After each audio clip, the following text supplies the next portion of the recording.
allies and partners. Appreciate that effort as well. Much of the focus of this committee for the last couple of weeks has been on the top line for the defense budget, which is an area of some controversy. I personally, don't think it should be. I think the budget that the President has submitted is more than adequate. It is a $12 billion increase over last year's budget, and the budget before that was only a $3 billion increase over the previous budget. $753 billion is a lot of money. Even in the United States of America, it's a lot of money, and we ought to be able to adequately defend our country for $753 billion. My concern, as many of you have heard before, goes more towards how we are spending that money. Number one, making sure that we are getting value out of it, that the programs that we're spending the money on are meeting their budget requirements and are meeting their requirements, basically producing what we ask them for. And we've really struggled with that in the last couple of decades. The members of this committee know better than anyone the list of programs that have either been canceled or have wound up way over budget and under the performance expectations. Now, I will say that in the last couple of years, I think that's gotten better. I think a succession of secretaries of defense and other members at the Pentagon have really buckled down and looked at that. The most optimistic thing that has happened to me in this regard was several weeks ago when I was briefed on the B-21 program, which is on time, under budget, and performing as expected. We learned a lot of lessons from the disappointments of the F-35 and others. And I know there are other programs that are similarly progressing in a positive way. There are still some that aren't. But number one, think about all the money in the last 20 years that went to things that didn't produce. If we just had that money back, we wouldn't be having a conversation about what the top line budget is. So going forward, let's make sure that we're efficient and effective in how we spend that money. And then the second piece of it is something that has been a big focus of this committee for the last couple of years, and that is understanding the changing nature of warfare, understanding how important information systems and survivability have become. Simply massing a huge amount of firepower in one place isn't enough if you can't protect those systems and you can't get adequate information, and if those systems are not survivable. We've had two task forces in this committee. Last year, we had the Future of Defense Task Force that really focused on this issue. What are the programs that we need going forward? I reject the whole legacy versus the future argument, because maybe a legacy system actually fits what we need right now. It's not a matter of old or new. It's a matter of what is going to work for the environment that we face. And I think that task force produced some incredibly important information about how we do that. And we now have a task force focused on the supply chain, which is directly tied to that as well. How can we make sure that we get the crucial equipment and have the crucial manufacturing capabilities that we need to perform? Lastly, we formed a new subcommittee focused specifically on emerging technologies, artificial intelligence being at the top of that list, but not the only one. That's what's really going to be the key to our ability to defend ourselves. I know we've heard a lot about some of the war games that have been done, specifically focused on what would happen if we got into a conflict with China.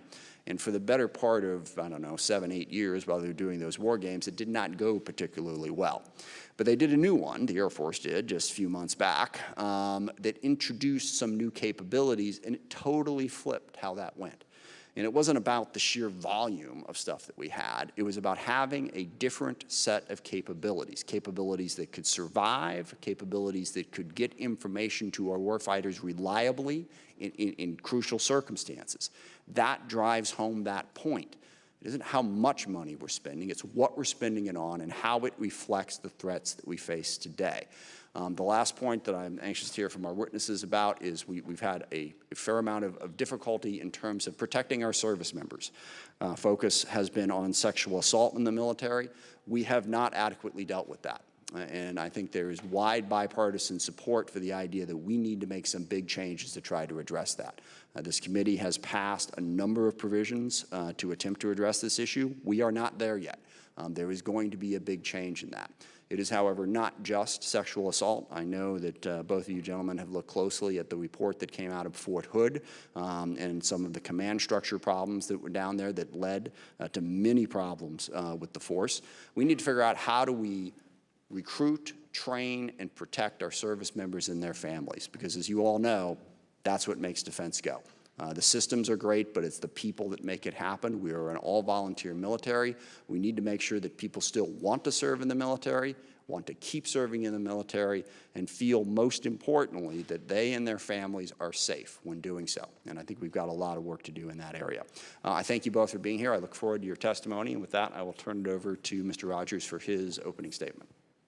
Thank you, Mr. Chairman. I really appreciate the witnesses being here. I know y'all are busy, but this is very important to us and the nation to be able to hear from you. So thank you for your preparation and your presence and your service to our country. Last month, Admiral Davidson testified that, quote, "there is no guarantee the United States would win a future conflict with China," close quote. In fact, in almost every war game conducted by the Pentagon over the last decade, the United States lost to China. The Chinese Communist Party now controls the largest Navy in the world and the largest army in the world. It has more troops, more ships, and more ground-based missiles than the United States. And while we are still developing hypersonic missiles, the CCP is fielding them. The facts couldn't be more clear. China is a very real threat to our national security. Both Secretary Austin and General Milley have acknowledged that point. At his confirmation hearing, Secretary Austin said, quote, "China presents the most significant threat going forward," close quote. General Milley testified before the Senate, from a strictly military standpoint, China represented our greatest threat. Here's the problem. The president apparently doesn't see things the same way. If he did, I don't understand why he'd send us a wholly inadequate defense budget. This budget request doesn't keep pace with China. It doesn't even keep pace with inflation. In fact, it constitutes over a $4 billion cut in real spending dollars. This budget cuts the size of the Navy and starves the shipbuilding industry. It cuts procurement budgets across the board, delaying critical modernization efforts. Air Force procurements are slashed by 12%, missile defense by more than 15%. There's a $25 billion unfunded priorities list, much of which are critical capabilities our warfighters need to counter China. The budget accelerates divestment of important capabilities, including over 200 fighter and reconnaissance aircraft. It doesn't seem to matter that these are still needed on the battlefield. And as the services struggle to meet recruiting goals, the budget cuts in strength. Ask the administration why they propose such an anemic budget, and they struggle for excuses. They tell us that the savings they produce today are being reinvested in future capabilities, except that's not the case. Slashing procurements and accelerating divestments produces nearly $13 billion in so-called savings. But the research and development of new capabilities increases by only $5 billion. Then they tell us the fact that defense spending is hemmed in is because of fiscal realities. That might make sense if the president wasn't proposing spending of unprecedented amounts on money on progressive wish lists, but not so on national security or defense. The budget proposes massive increases in funding for the EPA and the Department of Education, HHS, and Commerce. In all, non-defense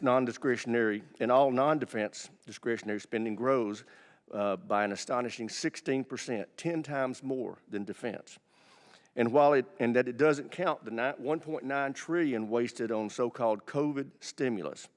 More than $1.7 billion of that bill was spent on progressive priorities like stimulus checks to prisoners, illegal immigrants, and bailouts of union pension funds, but not a dime for defense. Nor does it include the infrastructure bill they're talking about, which spends money on everything under the sun except defense. The cost for that fiasco could range anywhere from $1 to $6 trillion of new mandatory spending. The only reason the president's not spending more on defense is because the radical left is pushing him to cut it. They want to slash defense spending by 10% or more. To his credit, the president has not gone that far, but what he's proposing is far from what we need for a credible deterrent. The National Defense Strategy Commission recommends an annual increase of 3 to 5% above inflation to stay ahead of China. Each one of the service chiefs and combatant commanders that I've talked with publicly has endorsed that level of spending. Deputy Secretary Hicks supported it when she was a commissioner on that very commission. I suspect that the level of funding Secretary Austin and General Milley would like to see is that same amount as well. Given the colossal amounts of money the president and the majority are throwing around these days, I outright reject the notion that we can't somehow find 3 to 5% for our national security. If this budget was being driven by risk instead of politics, 3 to 5% is the level of growth we would see. Unfortunately, that's not the case. Mr. Secretary, I know you're doing the best you can with what you've been given, but it's wrong to put you in this position. This budget robs our warfighters of vital capabilities they need to carry out their mission, and it fails to adequately support our defense industrial base. Most regrettably, it gives China more time to enhance their military advantage and undermine deterrence. I urge my colleagues to reject this budget and work in a bipartisan manner with our colleagues to address the urgent needs on national defense. And with that, Mr. Chairman, I yield back. Thank you. Mr. Secretary, you are recognized. Chairman Smith, Ranking Member Rogers, and distinguished members of this committee, thank you for the opportunity to testify today about the President's budget request for fiscal year 2022.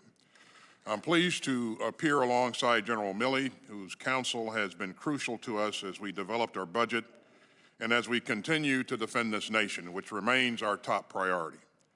I'm also grateful to have our Comptroller, Mike McCord, with us today. And let me say at the outset that I believe our budget request will help us match our resources to strategy and strategy to policy and policy to the will of the American people. This budget is informed by the President's interim national security guidance and by my own message to the force.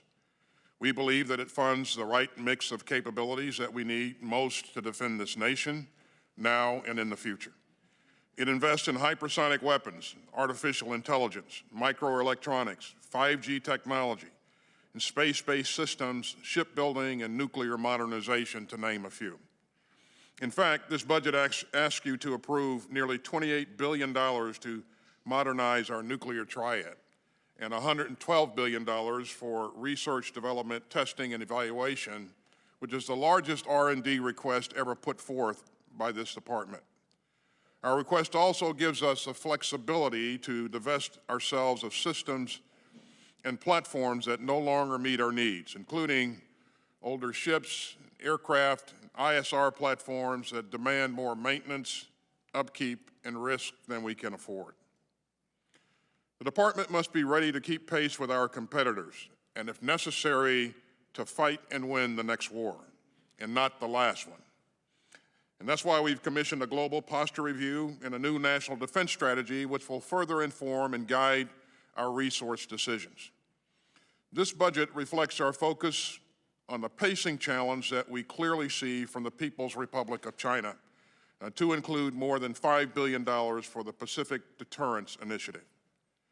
Earlier this month, after our China task force completed its work, I issued an internal directive kicking off department-wide efforts that will, among other things, help bolster our deterrence against the PRC and revitalize our network of regional allies and partners, and accelerate the development of cutting-edge capabilities and new operational concepts. However, China is not our only challenge. Our budget also invests $617 million to counter the damaging effects of climate change and additional funds to prepare for future challenges like another pandemic. It helps us to counter belligerents from Russia, especially in the cyber realm. And you'll see more than $10 billion devoted to cybersecurity, cyberspace operations, and cyber research and development. And with this emphasis on space and missile defense and more sophisticated sensors, our budget will also help us counter the increasing ballistic missile capabilities of nations like North Korea and Iran. It funds a troop presence and counterterrorism capabilities in the Middle East and South Asia to meet the threats posed not only by Iran, but also by terrorist networks like ISIS and Al-Qaeda, and in Africa like those posed by Al-Shabaab. And it helps us maintain the integrated deterrent capability and global posture necessary to back up the hard work of our diplomats, allies, and partners. Now, I know that Afghanistan remains at the top of all of our minds, and I can report that our withdrawal remains on pace. Last week in Brussels, we updated our NATO allies, and I was encouraged by their continued support for the new direction that we're taking. We've accomplished the mission for which our troops were sent to Afghanistan some 20 years ago. And I'm very proud of the brave men and women who made it possible and those who gave their lives for that mission. And I'm also deeply grateful to the families of our service members who have endured so much as they sent their sons, daughters, husbands, and wives into battle. We will now transition into to a new bilateral relationship with our Afghan partners, one that helps them meet their responsibilities to their citizens, but one that will not require a U.S. footprint larger than what's necessary to protect our diplomats. And that's one reason why we're asking to move overseas contingency operations funding inside the budget. This will add greater transparency, accountability, and predictability to the budgeting process, and frankly, it's overdue. Now, this budget also takes care of our people. It increases funding to support in-home care and support, which has become increasingly important during this pandemic. We also seek to improve military base pay and retention bonuses and other incentives that will help us attract and retain the best talent. And we will be working hard to combat challenges that make service in the ranks more difficult for all the men and women of the department, from getting a better handle on the extent to which we experience extremist behavior to combating sexual assault and harassment. As you know, my first directive as Secretary of Defense, issued on my first full day in the office, was to service leadership about sexual assault. Yesterday, I received the final recommendations and complete report of the Independent Review Commission, and I want to thank Lynn Rosenthal for her exceptional leadership on this commission, as well as the talented experts who worked so hard and so diligently to support her. The result is a comprehensive assessment across 4 lines of effort: accountability, prevention, climate and culture, and victim care and support. And that assessment recommends creative and evidence-based options. In the coming days, I'll present to President Biden my specific recommendations about the Commission's finding, but I know enough at this point to say that I fully support removing the prosecution of sexual assaults and related crimes from the military chain of command. We are prepared to work with Congress to amend the Uniform Code of Military Justice in this regard. The IRC also recommended the inclusion of other special victims crimes inside this independent prosecution system to include domestic violence, and I support this as well, given the strong correlation between these sorts of crimes and the prevalence of sexual assault.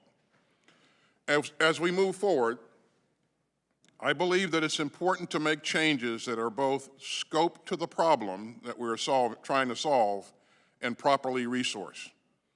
The department will likely need new authorities to implement many of the IRC's recommendations, and we will most assuredly require additional resources both in personnel and in funding. And we look forward to having those discussions with this committee. And we must treat this as the leadership issue that it is.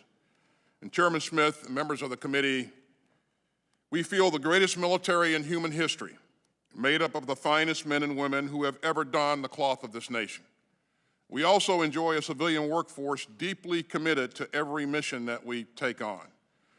No adversary can match the quality of our people. And I am immensely proud and humbled to serve with them again, and I can assure you that the President's budget request for fiscal year 22 fulfills our obligations to them and to their families. And I thank you for your steadfast support of the Department of Defense and for all that you do to ensure that we remain ready to defend this nation, and I look forward to your questions. Thank you. General Milley. Chairman Smith, Ranking Member Rogers, and distinguished members of the committee, thank you for the opportunity to testify before you today. It remains my distinct honor and privilege to represent the United States Joint Force, the most capable military in the world. Our troops remain the best led, best equipped, and best trained force anywhere, and that is largely due to the efforts of this Congress. And I want to personally thank Secretary Austin and his steady leadership and wise guidance. Your joint force is standing watch, protecting American interests in all domains: air, sea, land, cyber, and space around the globe 24/7. We are also fully engaged here at home in both defense support to civil authorities through COVID-19 medical support, as well as homeland defense to keep Americans safe. We are conducting major exercises in Europe. We are monitoring the DMZ in Korea. We are conducting freedom of navigation operations in the strategic waterways of the global commons. We are sustaining operations in space and cyberspace. We are supporting our allies and partners in Africa and Latin America, and we are patrolling the skies of the Middle East. And our joint force is currently conducting a safe, responsible, and deliberate strategic retrograde from Afghanistan in good order while ensuring the continued support to the Afghan National Security Force. The purpose of the United States military is simple. It is to protect and defend the Constitution of the United States of America against all enemies, foreign and domestic. And with that comes two key tasks. Task one is to prepare for war in order to deter our enemies. And key task two is to fight and win America's wars if deterrence fails. The United States military is a critical component of our overall national power. The combination of our diplomatic efforts, economic strength, and the overriding hope of the American message and our military capability will deter adversaries and preserve great power peace in this era of great power competition. The current geostrategic landscape is witnessing rapid change, and the potential for threats to peace and stability in various regions and indeed the world is increasing, not decreasing. States and non-state actors are rapidly transforming technologically, and we are bearing witness to a fundamental change in the character of war, as Chairman Smith pointed out. In particular, China is increasing its military capability at a very serious and sustained rate, and we must ensure that we retain our competitive and technological edge against this pacing threat. Readiness, modernization, and combat power are key to deter war and maintain the peace. And equally important are the combat multipliers of teamwork, cohesion, and well-led units. We must resolve the issue of sexual assault, and I and all the chiefs are in alignment with what the Secretary of Defense just said. And we must confront the issue of extremism. Both are corrosive, and the very essence of what it means to be in the military is negatively impacted if we allow them to continue. Additionally, we must continue to invest in leader development and talent management required for a future operating environment. And finally, we must continue to nurture and sustain a key strategic source of our strength, which is our network of many close allies and partners around the world. The Joint Force appreciates the work that our elected representatives do to ensure that we have the resources needed to be ready. The days of the Budget Control Act are over, and repeated continuing resolutions, hopefully, are behind us for good. The Joint Force will deliver modernization of our armed forces and security to the people of the United States at the FY22 President's proposed budget request of $715 billion. The American people have entrusted to us a significant commitment of treasure, and we will work diligently to ensure it is spent prudently in the best interests of the nation. In alignment with the interim national security strategic guidance, this budget makes hard choices, but it delivers a ready, agile, and capable joint force that will compete successfully. It will deter, and it will win across all domains in which is postured for continued overmatch in the future. This budget's focus is on the future and prioritizes nuclear modernization, long-range fires, hypersonic technology, artificial intelligence, shipbuilding, microelectronics, space, cyber, and 5G. These investments, in concert with our recently developed joint warfighting concept, will pave the way for a joint force of the future. The President's budget for FY22, this request increases the readiness and ensures our people are our #1 priority. Consistent, predictable budgets informed by the will of the people are critical to our nation's defense, and the passage of this budget in a timely way is important. The FY22 presidential budget strikes an appropriate balance between preserving present readiness and future modernization. It's a down payment on the investment of the future, with a bias toward the future operating environment and the change in the character of war. It is now that we must set ourselves on a path to modernize the joint force, and this budget contributes to doing just that. Many enemies, historically, have grossly underestimated the United States and our people. We are ready now, and we will remain so in the future, and any adversary of the United States of America should not underestimate our military capability, our skill, and our combat power. Our job as your joint force, our contract with the American people, is that we, the United States military, will be able to fight and win when called upon. And we will support and defend the Constitution of the United States always and forever. And I look forward to your questions. Thank you both. The unfunded requirements is something that has always sort of struck me as odd. Every budget I've ever seen, I think there were maybe a couple of years where we didn't do them. No matter how large the budget, there's always this list of unfunded requirements. And it strikes me as simply a way to try to, a forcing mechanism to, no matter what, force more money into the system. When, as I said in my opening remarks, what we really need to do is to force more effectiveness out of the money that we get. But we have this $25 billion list of unfunded requirements. Do you agree with that? Do you think that there are things in that $25 billion list that we haven't done that are somehow going to make it impossible for you to do your job? And if not, please explain why not.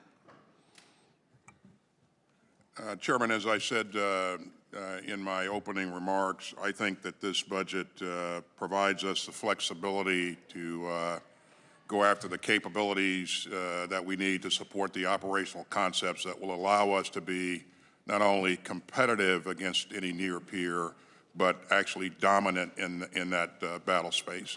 And so I'm comfortable that this budget provides us what we need. You've heard me say also that our pacing challenge is China.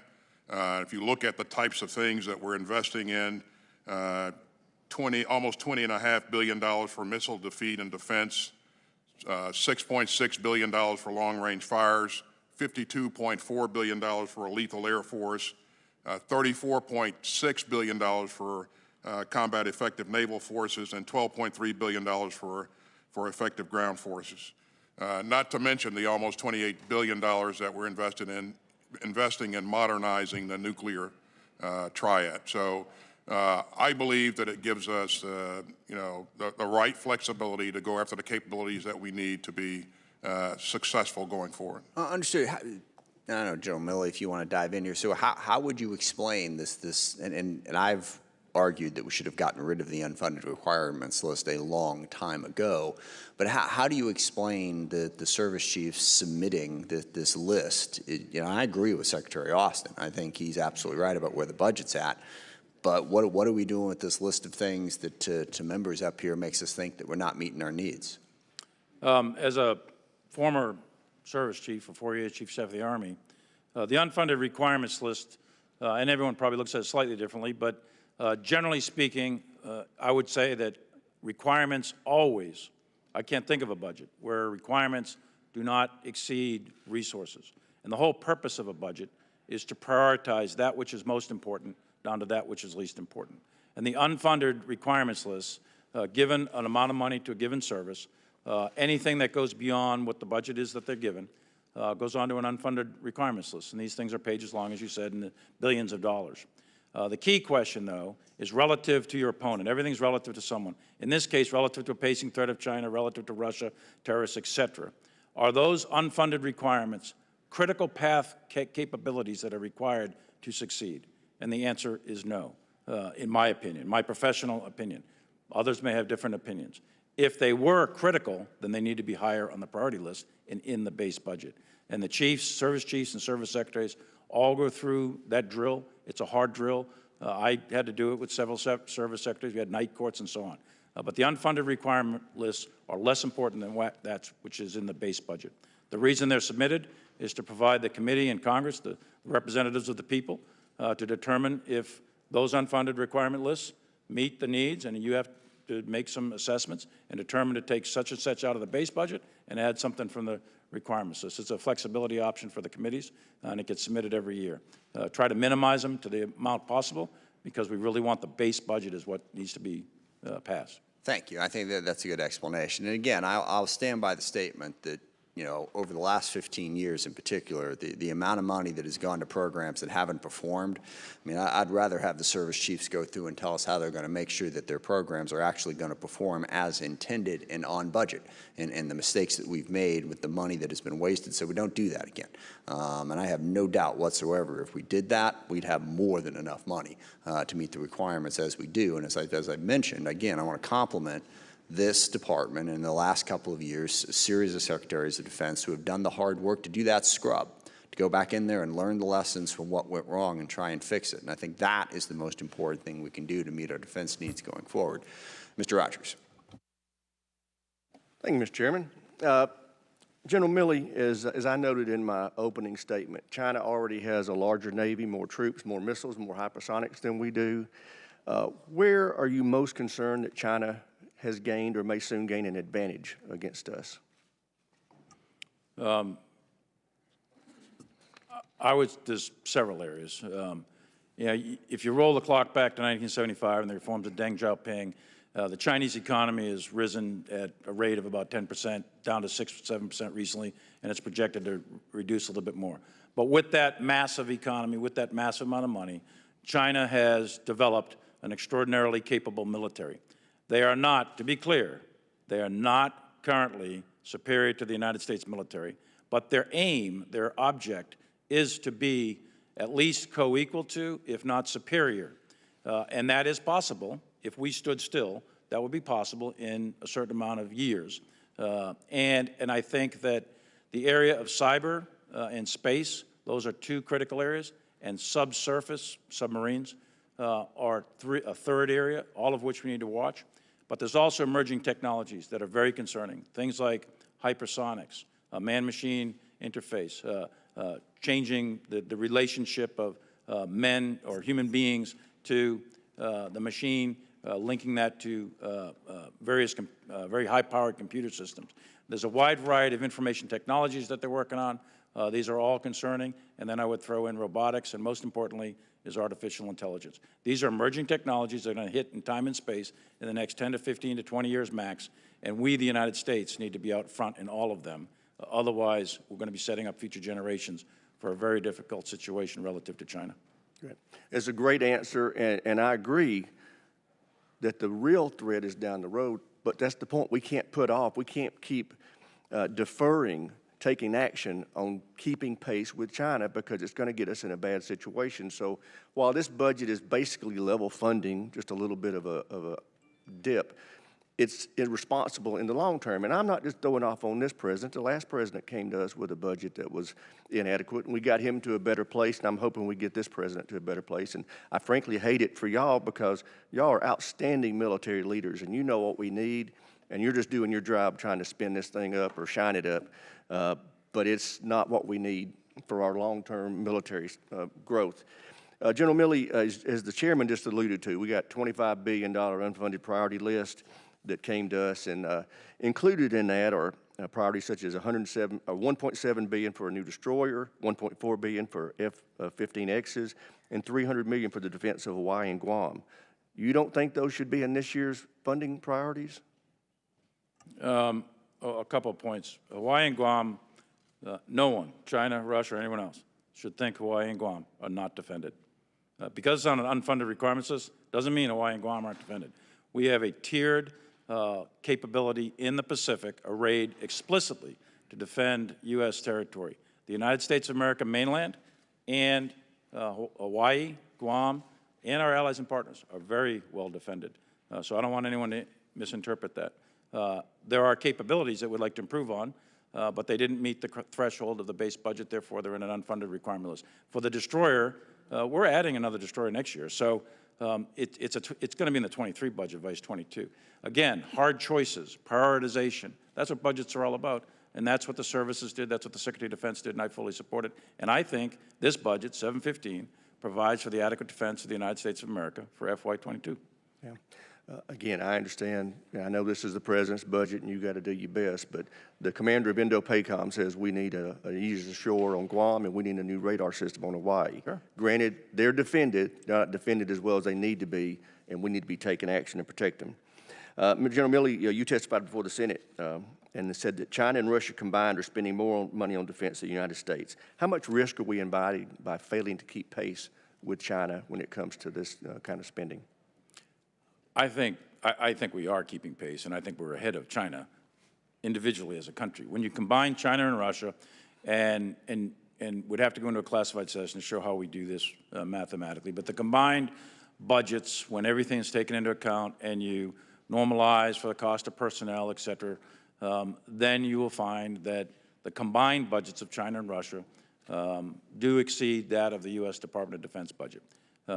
In certain areas, I'm concerned, like research development and some advanced modernization technologies, those are areas which I'd rather go into a classified session. But in open hearing and factually correct, we are keeping pace. In fact, we're exceeding China or Russia in the specific niche capabilities. And I don't want anyone to walk away from any hearing, and we're talking to more people than just in this room right now. I don't want China or Russia to ever think that the United States military is not better than their military. We are in all domains, every day, 24/7. And that's not just bragging, that's fact. And I completely agree. Everything you just said is accurate today. But you and I both know, as you've alluded to earlier, if we don't step it up, they are going to meet us or possibly surpass us in capability if we don't get on pace to make sure we never lose standing with them. Now, listen, I know what y'all got to say to this, but I got to ask it.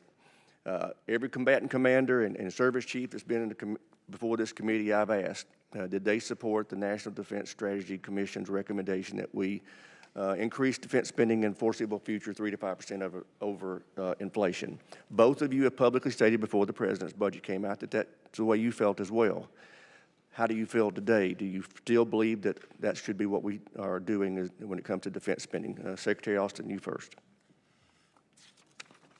I support the president's budget, and as I stated earlier, sir, I think that this budget gives us the ability to go after the things that we need to be very competitive going forward. And I absolutely agree with you that we are not only cited on what we're doing today, but we must be cited on what the requirements are and the capabilities will be in the future.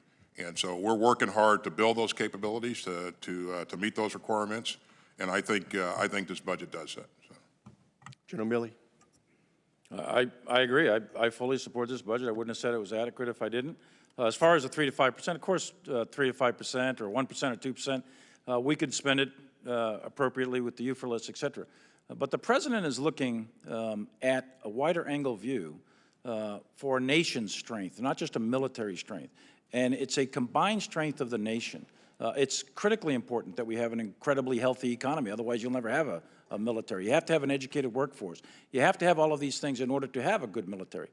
So if this president's budget requires other parts of the government to have increases for various reasons, fine.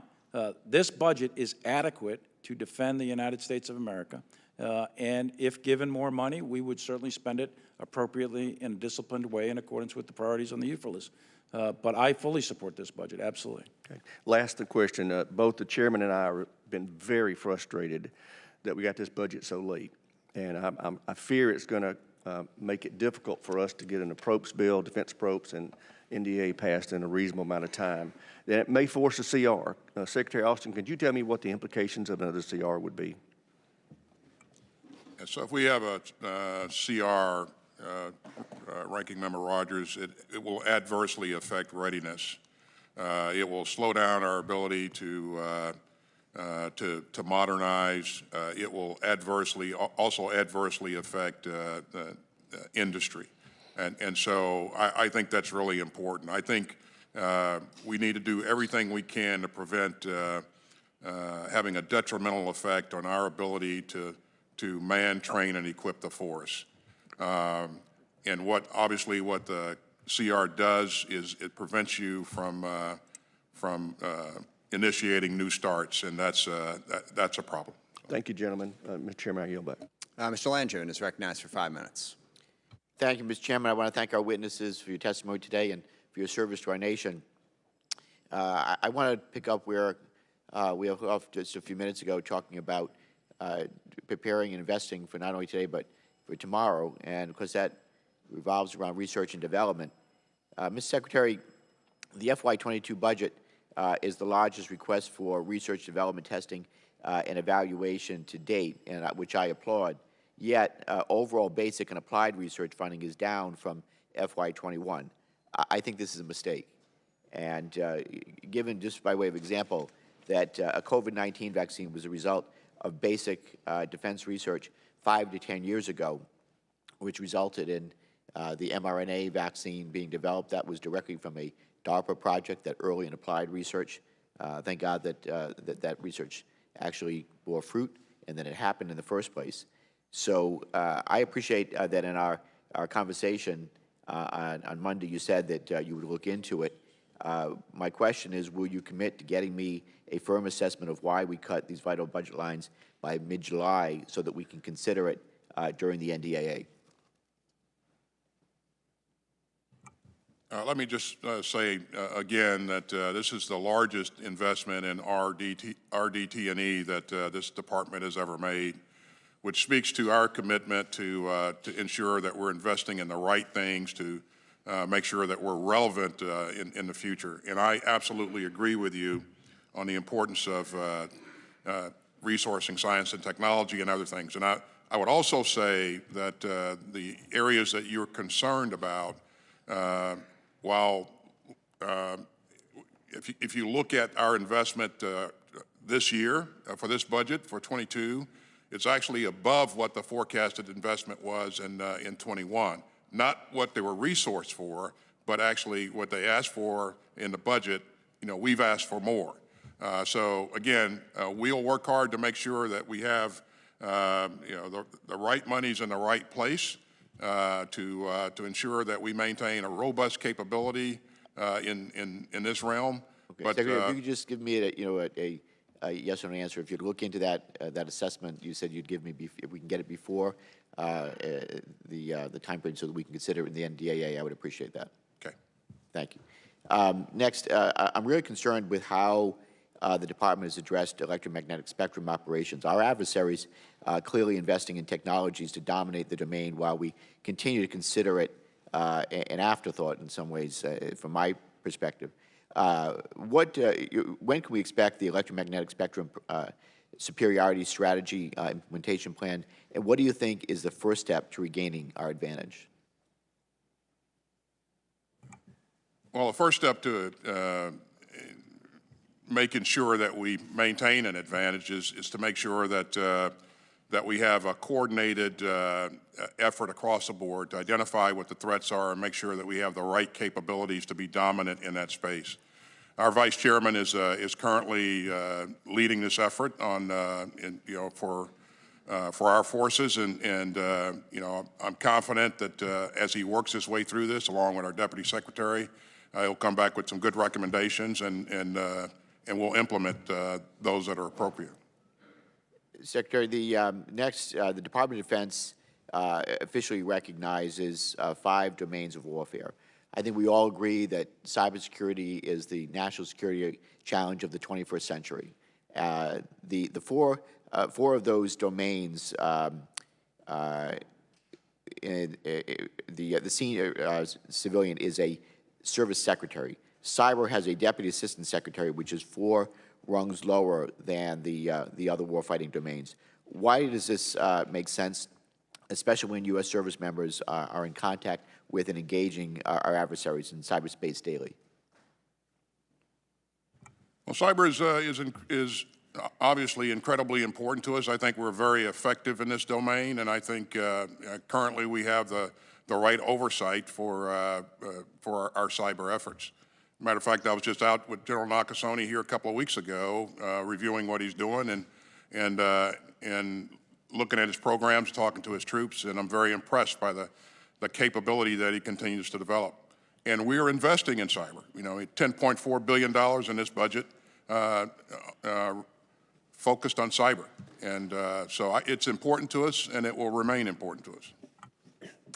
Thank you, Chairman. I'll yield back. Mr. Wilson is recognized for 5 minutes. Thank you, Mr. Chairman. And I want to thank our witnesses for your service. As a 31-year Army veteran myself, as the grateful dad of 4 sons who have served in Iraq, Egypt, and Afghanistan, I particularly appreciate your dedication and what you mean for our troops and military families. And for each of you, the issue of pit production. I'm grateful that in the FY22 presidential budget request, it fully funds the modernization of our nuclear triad. A credible nuclear deterrent is key to maintaining peace during great power competition. This requires modernized and robust nuclear weapons infrastructure, including the capability to produce plutonium pits. Dr. Charlie Burton, the acting administrator of the National Nuclear Security Administration, Secretary of Energy Jennifer Granholm, NNSA nominee Jill Ruby, and Admiral Charles Richard are all on record supporting a 2-site solution for pit production. In addition, just yesterday, General John Hyten reinforced the importance of a 2-site solution in a letter to Ranking Member Mike Turner. I request unanimous consent to enter the letter into record. Without objection, so ordered. Secretary Austin and Chairman Milley, do you agree that limiting pit production to 1 site leaves us too little redundancy? What are the benefits of a 2-site solution to the resiliency of our nuclear weapons infrastructure to establish peace through strength? Secretary Austin. Well, thank you. And first of all, thank you for your incredible service. Very, very impressive, and we're grateful. On the issue of pit production, as you know, the Department of Energy is the lead element for that and oversees the efforts of NNSA. We work with the Department of Energy to ensure that we have the right approach. We want to make sure that we have adequate resources in terms of pits and other elements that go into supporting our triad there. So we continue to do a review of our overall capabilities, and as we review those capabilities, we'll determine what the appropriate number of sites ought to be.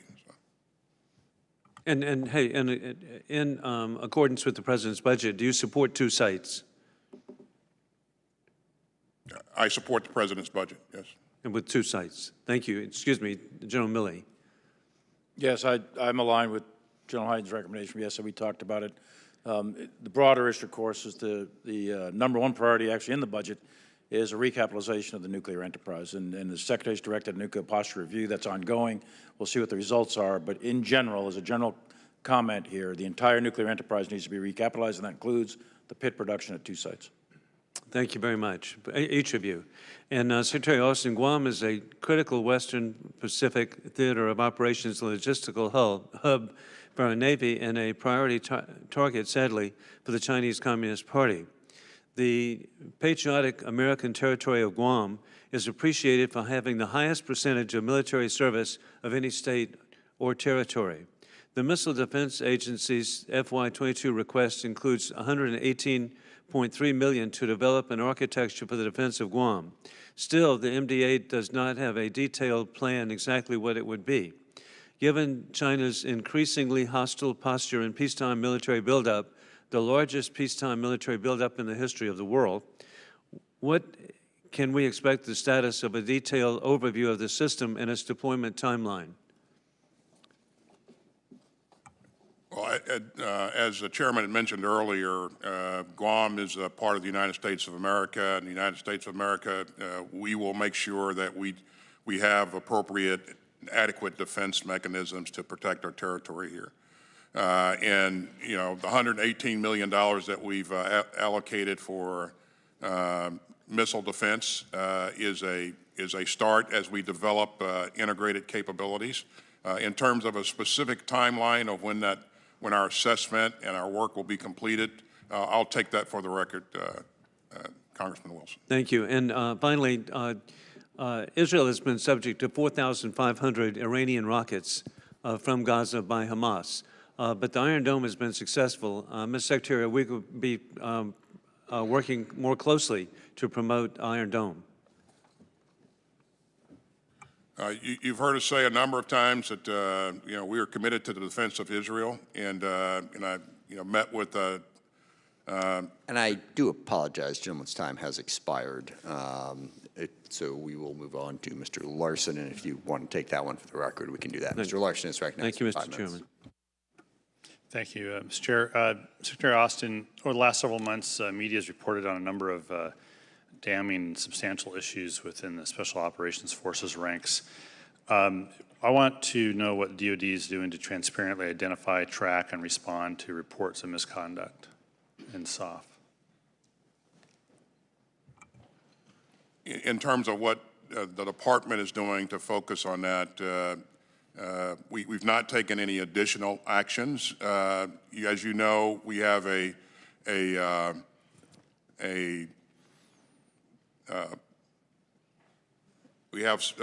additional oversight over Special Operations Command now, and that person reports directly to me. He's got a dual track reporting responsibility, one directly to me, one to our policy, so that we can make sure that Special Operations are integrated in policy.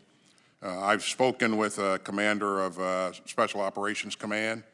He is focused on these issues, and he's really digging in to make sure that he understands the nature of the issues and taking preventative measures to ensure that those types of things don't occur in the future.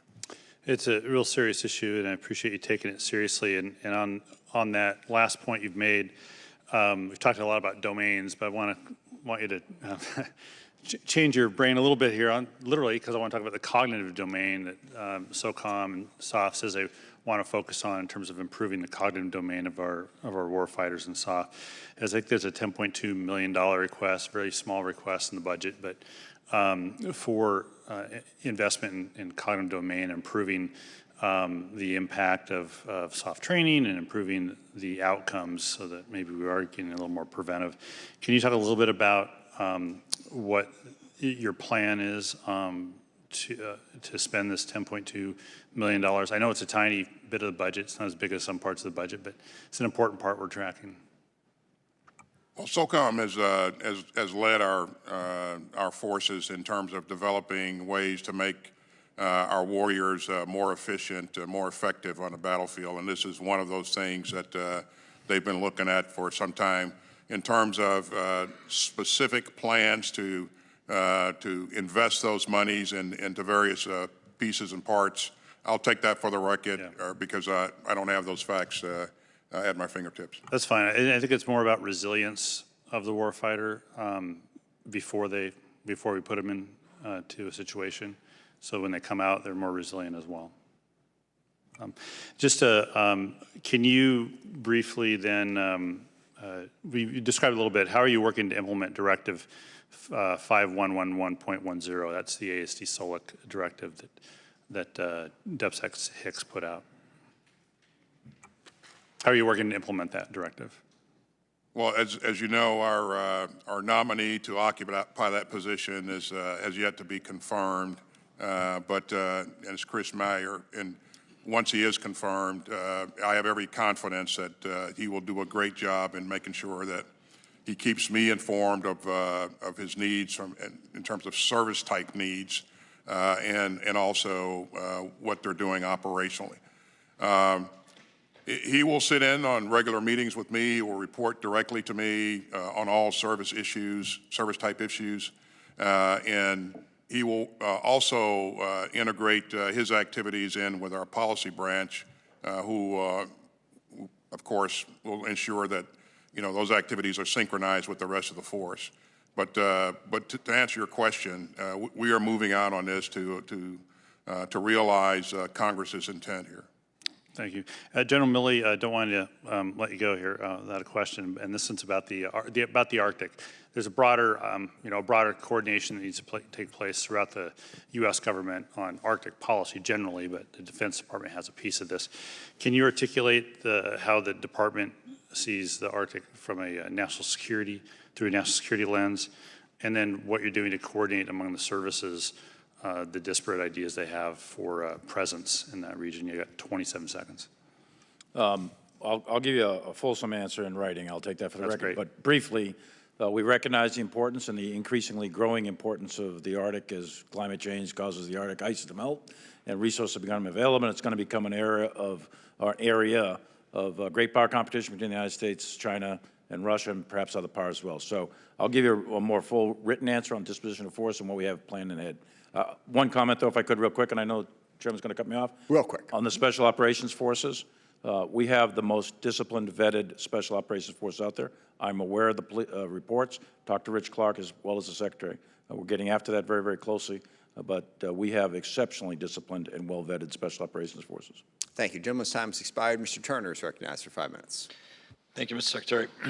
Thank you, Mr. Chairman. Mr. Secretary, as you know, we're undertaking our budgetary hearings, and as part of that, testifying before us was Acting Navy Secretary Thomas Harker. He and I had an exchange about a June 4th, 2021 memorandum that he wrote directing the Navy to defund the Sea-Launched Cruise Missile nuclear capable for a budgetary year 2023. The budget that you have before us and that you are testifying before is in 2022, and it fully funds this program. Yesterday, I sent you a letter concerning my exchange with the acting secretary, and I'm not going to ask you for a decision today, but I do want to engage you about his testimony and the importance of what I have asked of you. The acting secretary acknowledged that he requested that this be defunded. He testified that he did not consult with anyone in the Pentagon, and in fact, both of you, Secretary Austin and General Milley, have testified that you were not consulted.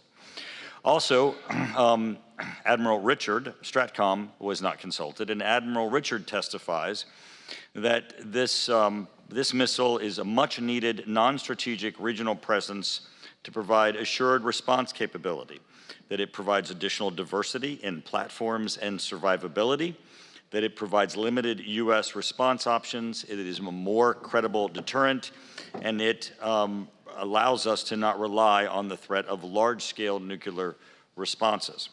Now, the acting secretary went on to tell us that he acknowledged that we're currently under analysis of alternatives with respect to this missile, and of course the nuclear posture review is ongoing, and he indicated that he was not qualified to have an opinion in either of those with respect to this missile, and yet he felt he was qualified to cancel it.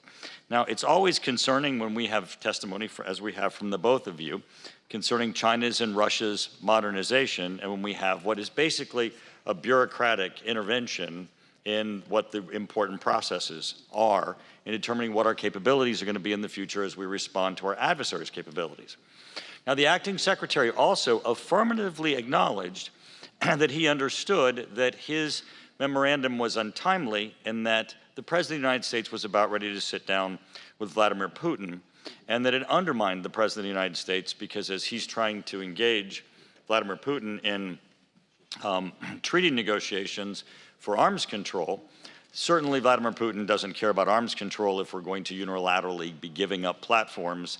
And the acting secretary, on his own, as he says, without consulting anyone, signaled to Russia and our adversaries and our allies that what Admiral Richard says is an important component of our overall capabilities is not going to be pursued in 2023.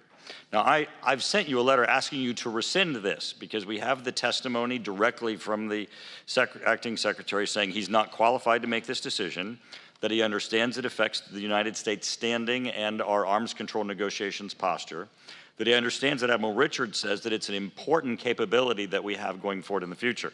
Now, I'm not going to ask you today to commit to rescinding this, but I do want to ask you, are you concerned about this process that an acting secretary could issue a memorandum canceling a very important nuclear weapons program without consulting anyone in the Pentagon?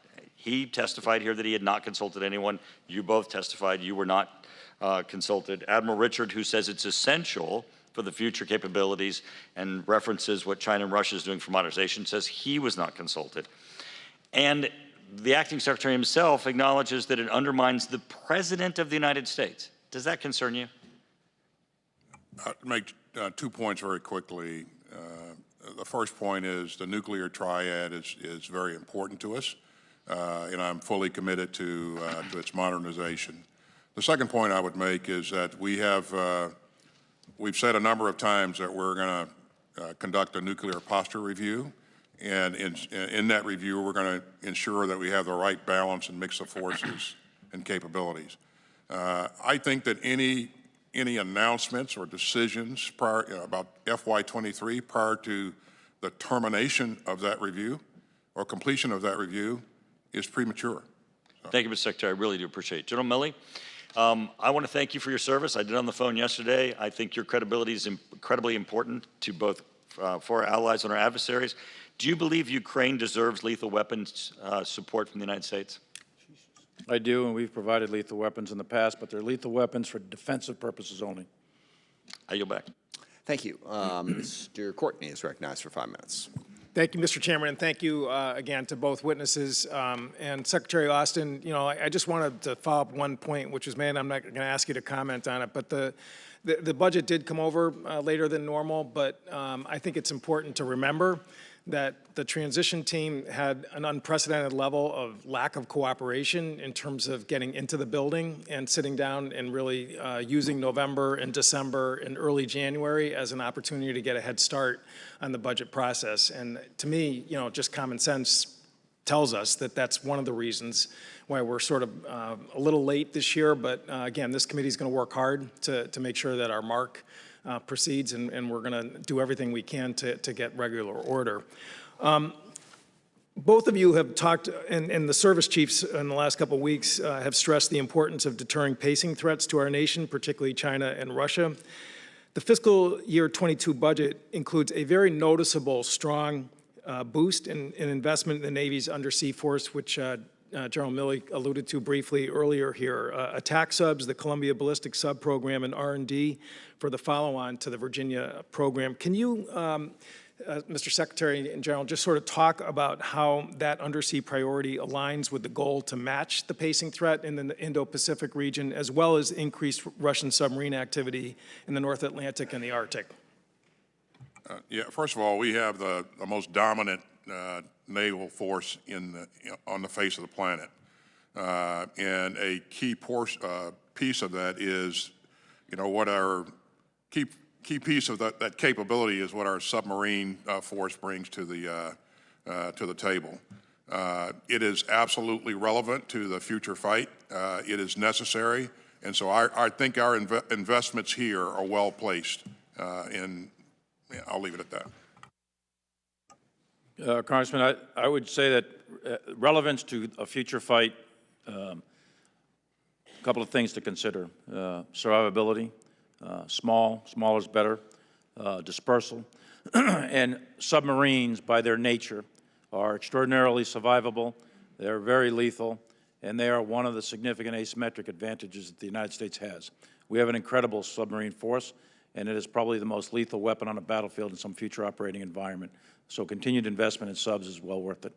Great. Well, thank you. And again, I've been on Sea Power for 15 years. This year's budget, it's unmatched in terms of the proposed spending levels, and I think it's worthy to, again, share that point. The #1 acquisition authority, which both Admiral Gilday and I think even General Milley and others over the years has said is the Columbia program, which is recapitalizing the sea-based leg of our triad. I was actually at EB on Monday and caught up with the program there. They are now at 85% design completion as construction begins. That is an unprecedented level of design completion in a shipbuilding program, which is a way of debugging the program to get the design done and make sure that then you just follow the requirements and stay within budget that's there. In 2015, this committee enacted the National Sea-Based Deterrence Fund, which was recognizing the bow wave of spending that Columbia was going to bring with it, and it set up, again, sort of special authorities for multi-year production, for materials, for different components of the program. It has saved millions of dollars, and CBO has validated that. However, I would just note, and I think Mr. Whitman would agree on this, is that it really has been underutilized by the Pentagon, and we, in this year's mark, are going to continue to pursue other opportunities to get savings and efficiencies through the National Sea-Based Defense Fund. I've talked to Undersecretary Hicks and Mr. Stephanie about these opportunities that are there. But again, there's no time to waste in terms of getting this program complete. I know, General Miller, you took a rain check to come up and visit the South Yard where the production is. It's eye-watering when you come up, and hopefully you'll join us soon to sort of see this very important program for our country. I will do that, Congressman. Great. And with that, I yield back. Mr. Lamborn is recognized for 5 minutes. Thank you, Mr. Chairman. And Chairman Smith, I've received a study by a retired commander of Air Force Space Command and NORAD Northcom and another lieutenant general saying that the Air Force never fully considered keeping Space Command in its current location, and doing so would save over $1 billion and save 7 years. And I'd ask unanimous consent to place this into the record. Hearing no objection, so ordered. Thank you. Secretary Austin, this Monday, the Taliban seized control of a key district of Kunduz province in the north of Afghanistan, and it's the latest in a series of recent battlefield victories after peace talks have stalled. Dozens of districts have been taken over the Taliban since May 1st, when NATO began withdrawing, and you've said that you, quote, "We're looking at the situation every day with a fresh set of eyes to see if the pace we are setting is the appropriate pace," unquote.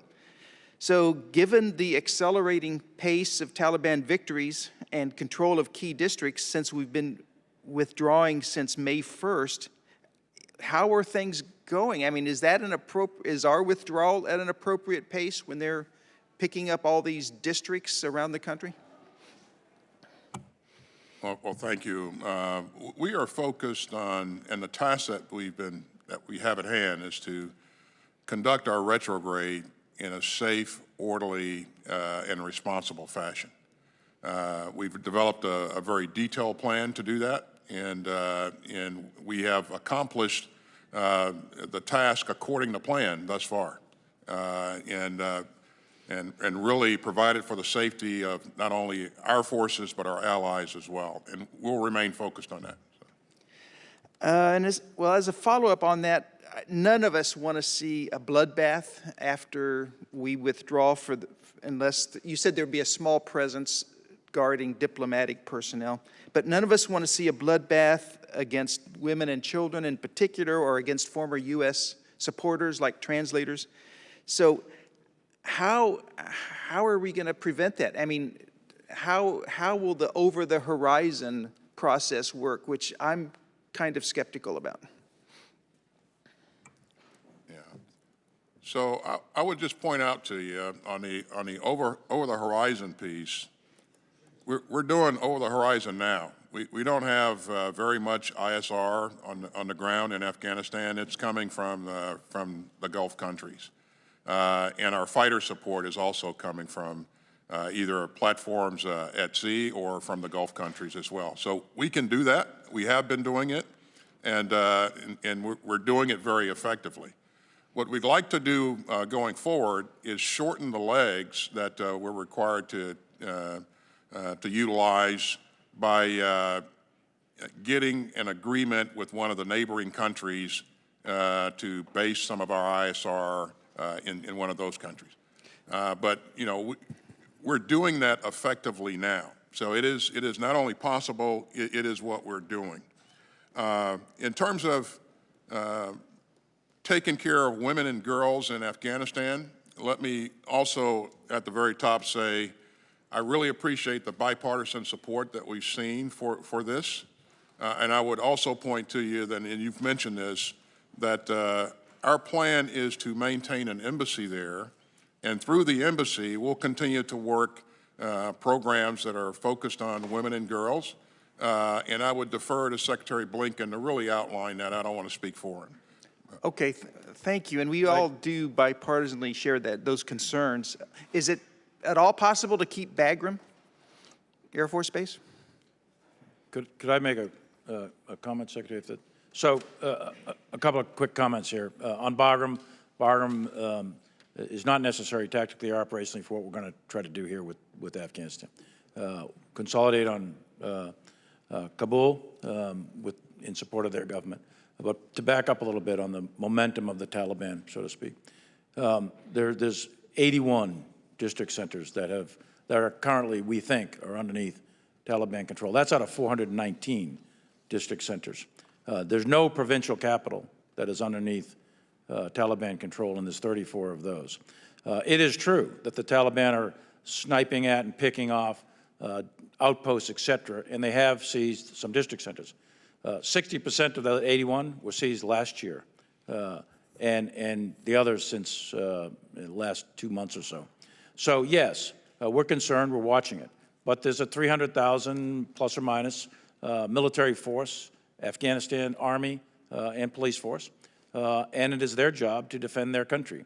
We're going to continue to, we're having a new relationship. Again, I do apologize. Gentleman's time has expired. I will. I owe you a better answer, and I'll get you one in writing. Okay, thank you. That's okay. Yield back. Mr. Garamendi is recognized for 5 minutes. Thank you, Mr. Chairman.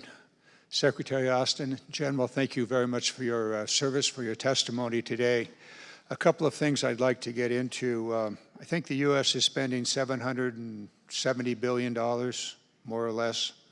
China about $250 billion, India 73, Russia 61. Just proportions here to keep in mind. The question really is, how are we spending it? And are we spending it the most effective way possible?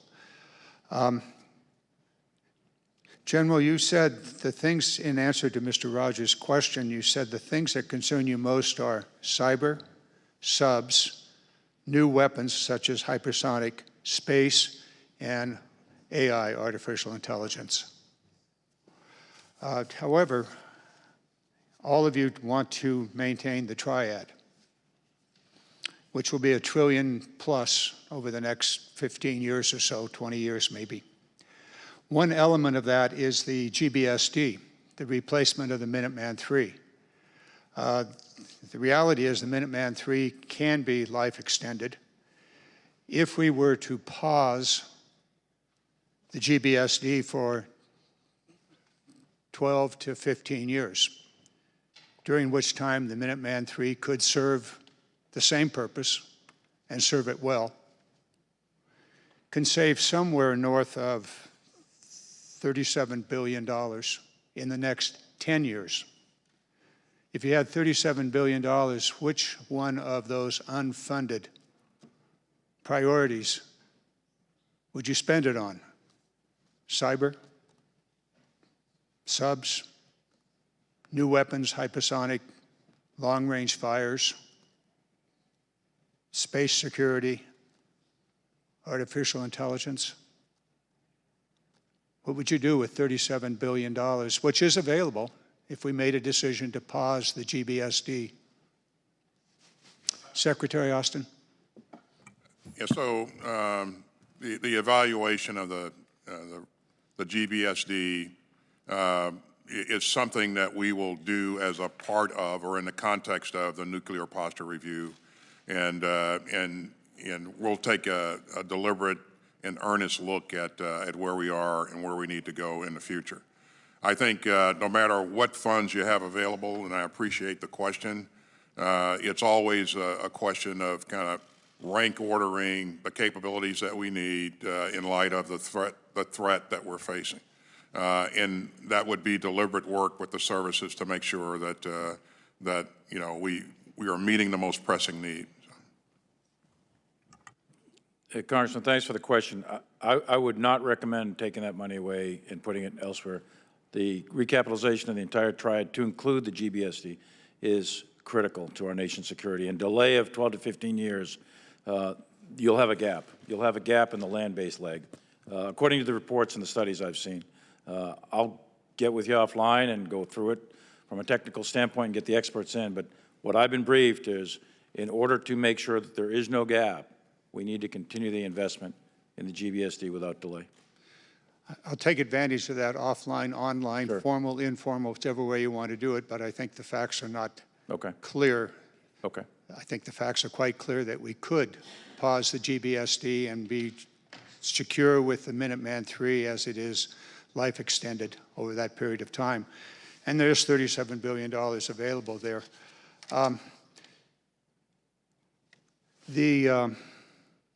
Could you describe the Pacific Initiative?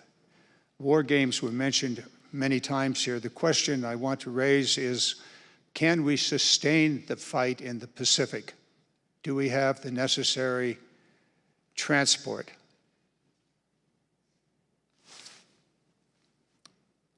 So from a military standpoint, can we sustain a fight in the Pacific against China? And I think what we're talking about is a war against China. I think a war against China would be an enormously expensive undertaking in terms of all measures, and I would be concerned about the ability to sustain a long-term conflict. The idea, though, is to deter conflict and to keep great power competition at competition and not get it into conflict. But if we had a war with China, sustaining a fight would be a significant challenge. There's no question about it. I would just add on there, sir, that we would look to prosecute that fight in a much different fashion. And I know that you've worked your way through all of this, distributed, resilient capabilities, 5 domains, and so it's a different look. The gentleman's time has expired. Ms. Hartzler is recognized for 5 minutes. Thank you, Mr. Chairman. Thank you, gentlemen. Secretary Austin, our aircraft carriers are in high demand, and I understand that you're having to make difficult decisions about where to send them. Already this year, 2 carriers have undertaken double pump deployments. That means the service lives on our tactical aviation aircraft are being drawn down even more rapidly than previously planned. The Navy currently has a strike fighter shortfall of 49 aircraft. Despite this, the budget request has proposed to shift procurement dollars from building the new Block 3 Super Hornets into development of the next generation replacement aircraft, which is not slated to have initial operating capability until the 2030s. So taken into consideration the operations tempo of our carrier fleet demanded by our security environment, the strike fighter shortfall, possible attrition of aircraft, F-35C costs, and the likelihood of the next generation air dominance schedule could continue to slip to the right. Are you concerned about having sufficient tactical aviation fleet to deter and respond to China in the near term?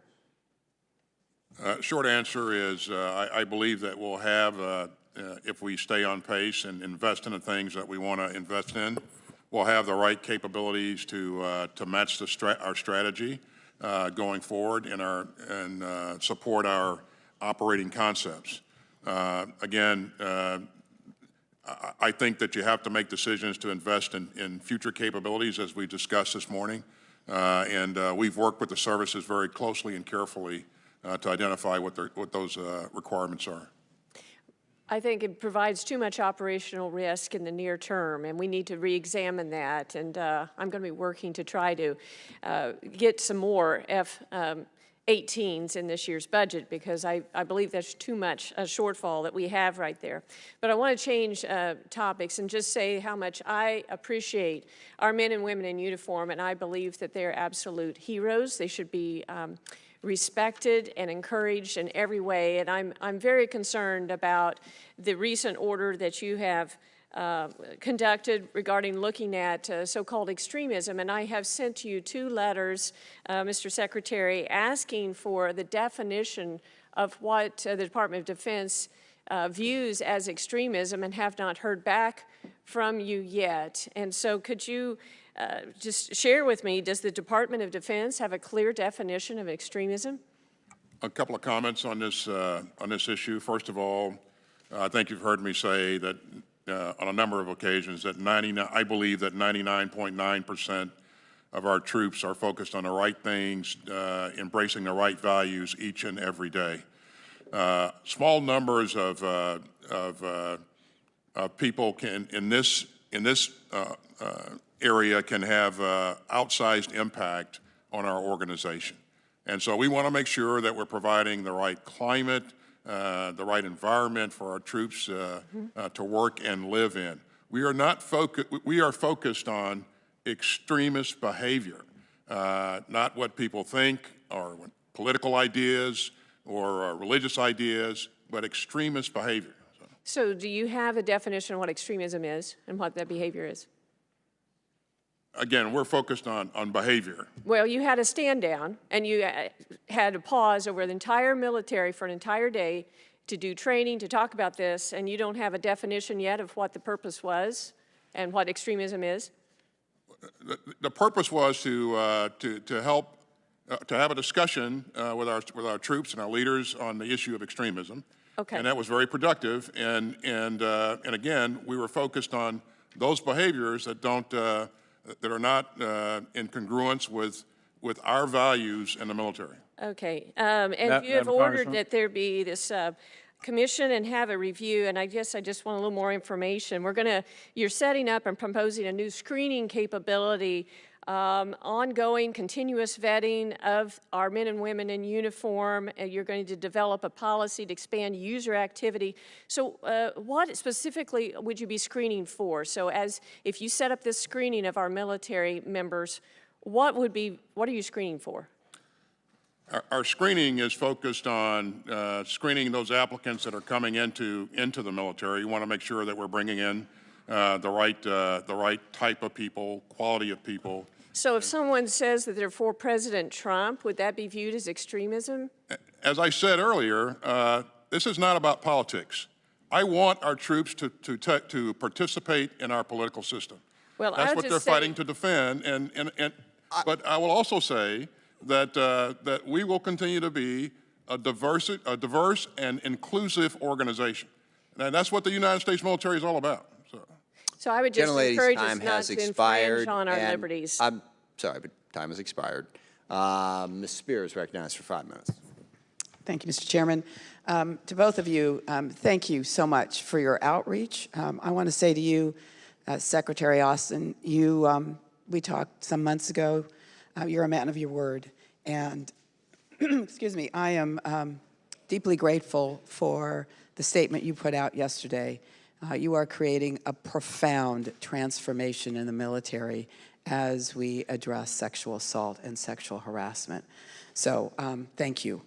I want to ask you, I'm deeply concerned about the suicide rate in the military right now. There have been 10 suicides in Alaska already this year.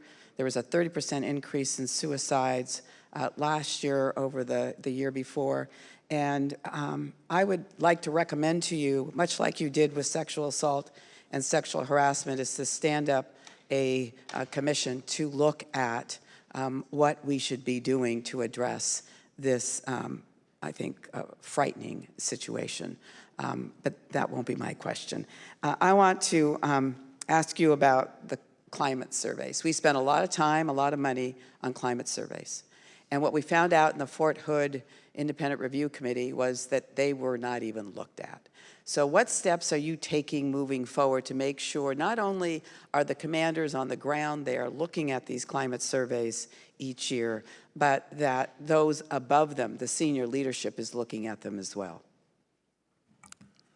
Well, first of all, let me thank you personally and thank the committee as well for all that you have done to remain focused on the issue of sexual assault, sexual harassment, and the resources that you continue to provide to make sure that we don't lose focus. We truly appreciate your support. The survivors appreciate your commitment, and the troops in our ranks appreciate that as well. And we will get this in the right place.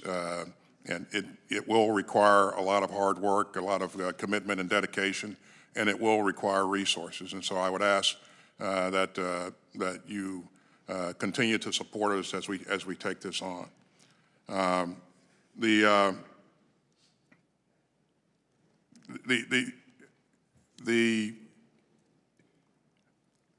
Could you repeat the last part of the question there? I kind of lost. Climate surveys. Oh, climate surveys, yeah. So one of the things that the Independent Review Commission recommended to us is that we take a harder look at what we're doing with climate surveys, that they be current, that the leadership pay attention to what's going on with them, and that we refine the surveys to make sure that we're asking the right questions in the surveys. And so we'll remain cited on this, and I would agree with you. They only work if you use the information that's in them. If I could make a comment, Congresswoman, the Yes, climate absolutely. surveys need to be reviewed by the commanders at least 2 levels up. Previously, years gone by, Florida's example, they weren't. There were reasons for that because we thought it was best to be used only by the commander, give free and open feedback to the commander, and then they would take appropriate action. That didn't work, so now what we need to do is shift gears and make sure those climate surveys are personally reviewed by commanders at least 2 levels up on all their subordinates. And you're going to do that at all installations, correct? Everywhere. Army, Navy, Air Force, Marines, Space Force, at all echelons. So, General, let me ask you about op-tempo. We had a conversation just earlier this week about it. It appears that the op-tempo has really had a profound effect on our service members. I think it's starting to impact retention. And as I mentioned to you at the time, one of the spouses at one of our installations had said to me that she was concerned every night when she came home because she was afraid she was going to see her husband hanging in the shower.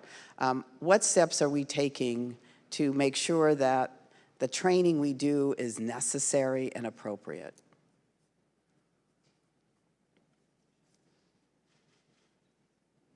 General Milley? The training of units is a commander's responsibility.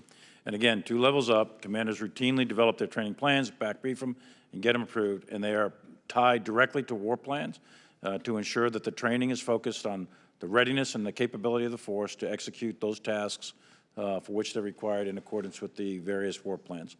So it's a very focused level of effort, has been for years, and they still are. The broader question is op-tempo.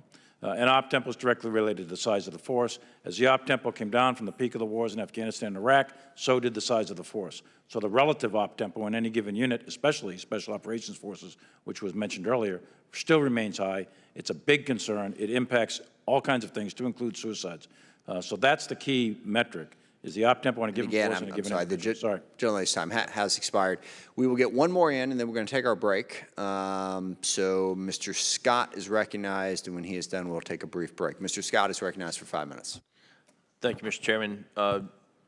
Gentlemen, I want you to know I support coming out of Afghanistan. One of the things that is on, I think, every member of this committee's mind is what's going to happen with special access visas for our interpreters. And while I don't expect you to necessarily speak in this setting about that, I do hope that there's progress in the right direction with regard to the special access visas, and I do hope that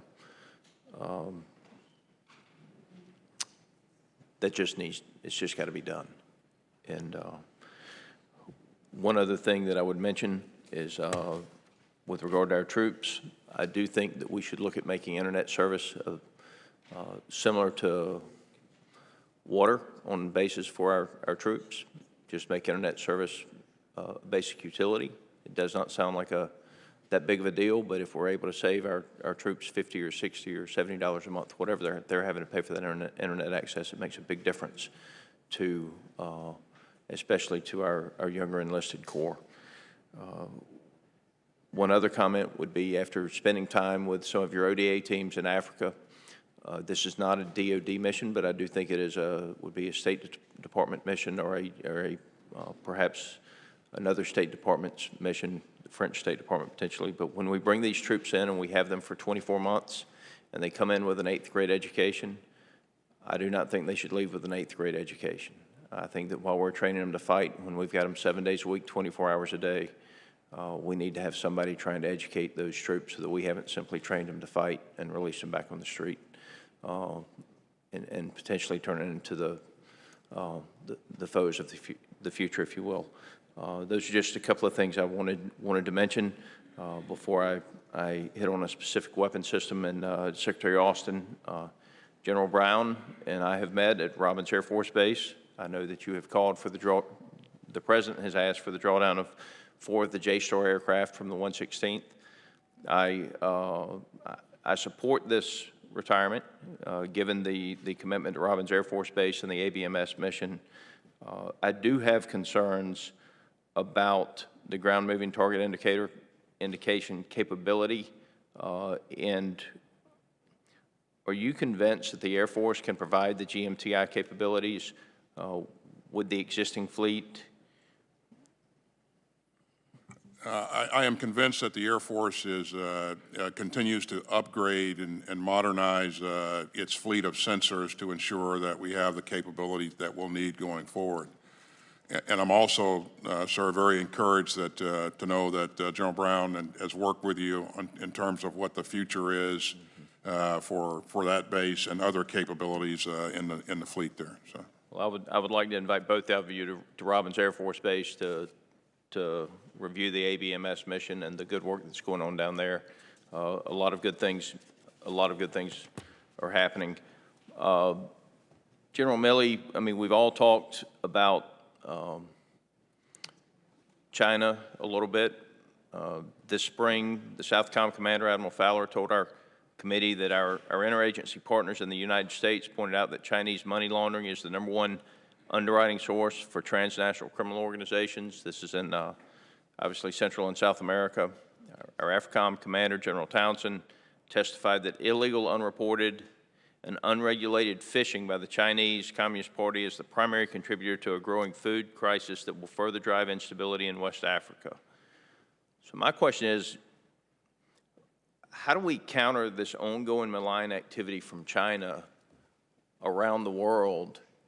And what are our partners that share our interests and our values doing to help us combat that malign activity? The issue of China obviously is not just a Western Pacific issue, it's a global issue. China's a massive economy. They're developing a first-rate military, and they are expanding their missions and aspirations globally, not just regionally. That includes South America, as Admiral Fowler said, and Africa and elsewhere. And we are working closely with our allies and partners in all of those regions to counter any sort of great power competition that they have in mind in each of those regions. So we're doing that as we speak with all of the countries of our allies and partners. That network of allies and partners around the world is one of the single most important things we can do as a nation, is to maintain it, keep it robust, and that will help in this competition with respect to China.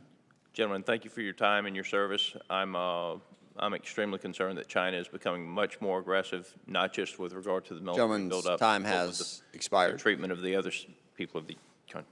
And with that, we will take a brief recess. My goal is to reconvene at 11:45, and when we do, Mr. Norcross is up. So we'll take a brief recess, and we'll be back shortly.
We'll start back up again. I will remind members at 2 o'clock, Secretary has a hard stop. We'll do our best to get as many people in between now and then. But we will stop at 2 o'clock. All right.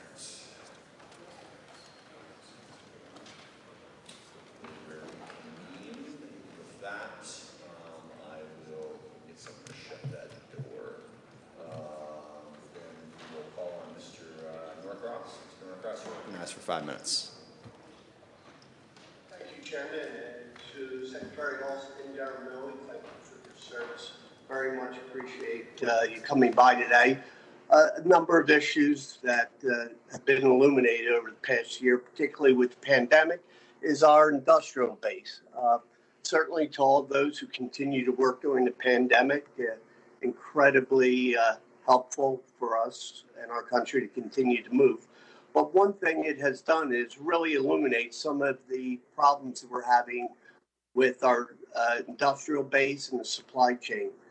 As the chairman mentioned, we have the task force on critical supply chain that has pointed out a number of issues, whether it's semiconductors, rare earth, propellants, explosives.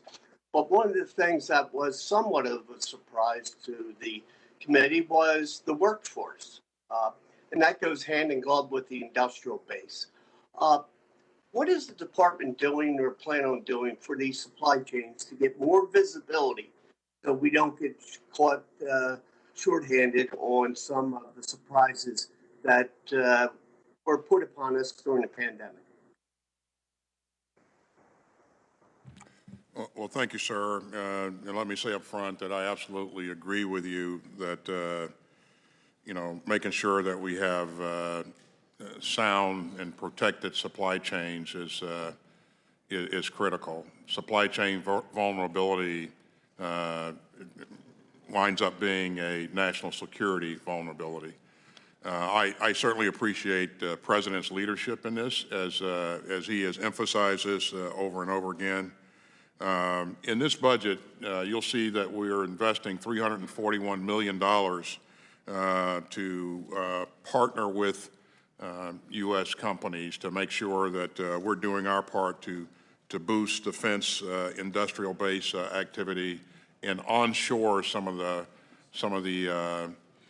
supply chain activities that have been offshored in the past.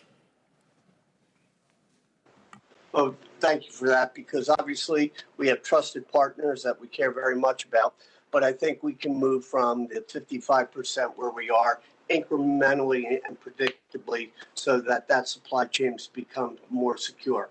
And that brings me to my second question, in particular about the Navy's long-term aircraft inventory plan. We have in this year's President's budget, the FA-18E and F jets that have previously been focused on. The loss of a critical supply chain in those F-18s is very much in question, not only for what we need in terms of our tactical force, but the minimum sustaining rates. Can you talk about the issue with the F-18, why we are dropping back on that and the problems it might cause? What I can say, sir, is that we continue to invest in those capabilities and technologies that we think will be relevant in the future and make sure that we have sufficient lifespan in those capabilities going forward. So, and it calls for us to make trade-offs. And so as we invest in one type of aircraft or capability, we'll have to either divest of some current capability or not reinvest in that capability. So. No, incredibly important, but it's also keeping that industrial base alive, which we all agree with that. With that, Mr. Chairman, I yield back. Thank you. Thank you. Dr. Desjardins is recognized for 5 minutes. Thank you, Mr. Chairman, and thank you, General Milley and Secretary Austin, for your service. I'd like to start with General Milley. We know from Admiral Richards' testimony before the committee that the United Kingdom has reached out and expressed concerns about the United States adopting a no first use or sole purpose policy. I personally heard the same from the Polish ambassador. The French, Japanese, South Koreans have also expressed similar concerns about the U.S. possibility changing its declaratory policy to no first use or sole purpose. Have you heard similar concerns from the allies that adopting a NFU or sole purpose policy would be destabilizing? I have frequently engaged with allies and partners of both Asia, Europe, all over the place, and that particular issue has not risen of a particular concern with respect to my counterparts that I've dealt with. Okay. In April, Admiral Richards further testified that the U.S. adoption of no first use policy would remove a level of ambiguity that has deterrence value, and that such a move would have a negative effect on extended deterrence and assurance to our allies. Would you agree with his assessment? Yeah, absolutely. I think the President of the United States should always have as many options as possible, and that's my position. He further told us that available evidence indicates that Russia and China will not view such a shift in U.S. policy as credible. Do you agree with Admiral Richards on that as well? I have not talked to Admiral Richards on that specific point. I would have to get with the intel community to determine if their assessment was what the view of Russia and China would be on a declaration. But again, maximum options always available to the President is my position. Okay, so not to beat a dead horse, but in short, the U.S. declaring a sole purpose or NFU policy would be destabilizing, alienate allies, undermine our extended deterrence guarantees, and would have no impact on Russia or China's calculus. So, General Milley, given all this, what's your best military advice as to whether the U.S. should adopt an NFU or sole purpose nuclear declaratory policy? My view, you're asking for my personal best military advice, is to maintain all options are available to the President of the United States at all times. So I would not recommend making a declaration of no first use. It is a topic for which I think would take away an option for the President. Always maintain options for the President. Okay. Thank you, General Milley. Secretary Austin, same question to you. Given the corrosive impact that such a change in policy would have on our alliances and extended deterrence guarantees, as well as the minimal impact on Russia and Chinese nuclear calculus, what is your best military advice on change in nuclear declaration policy or to no first use or sole purpose? I absolutely agree with the chairman that our goal is to provide as many credible options to the President as possible. And I would also say, though, that this is a policy issue and one that the administration will sort out going forward as it does its strategic reviews in the future. Okay, and Secretary Austin, shifting topics, I would like you to provide, you can have the rest of my time to describe why it is so critical that Congress work to quickly reimburse the National Guard for the over $500 million spent on its mission here at the Capitol earlier this year, and what impact on readiness could result if these funds are not returned in a timely manner. Yeah, so I'll just make a brief comment, and the chairman might want to comment on this as well. I think you've heard me say before that if we don't resource the Guard, what will happen is it'll begin to erode readiness. It will disallow them to conduct their training in accordance with the schedules that they should be on.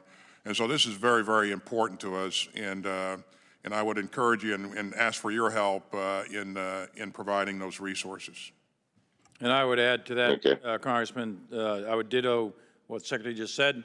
$500 million in the grand scheme of a $715 billion budget may not seem like a lot, but to the National Guard, that is a lot. So reimbursing them for their efforts, their great efforts. And this is also a year in which the Guard's been doing COVID, they're overseas. There's a very high op tempo in the Guard. So that $500 million is very important. Would like to see it reimbursed for the National Guard in order to maintain their training and their standards. Okay, duly noted. Thanks to you both. Chairman, I yield back. Thank you, Representative. Secretary Austin, earlier this year, we discussed our shared interest for strong, consistent civilian oversight of the armed forces. As chairman of the Intelligence Special Operations Subcommittee, I appreciate your commitment to ensure civilian leadership of our Special Operations Forces with the restructuring of the ASD-SOLIC to include resourcing and staffing the office consistent with its oversight responsibilities. Can you please highlight the steps you, alongside Deputy Secretary Hicks, are taking to increase civilian oversight of the SOF community to ensure an agile and lethal force ready for strategic competition, particularly in regards to acquisition and diversity?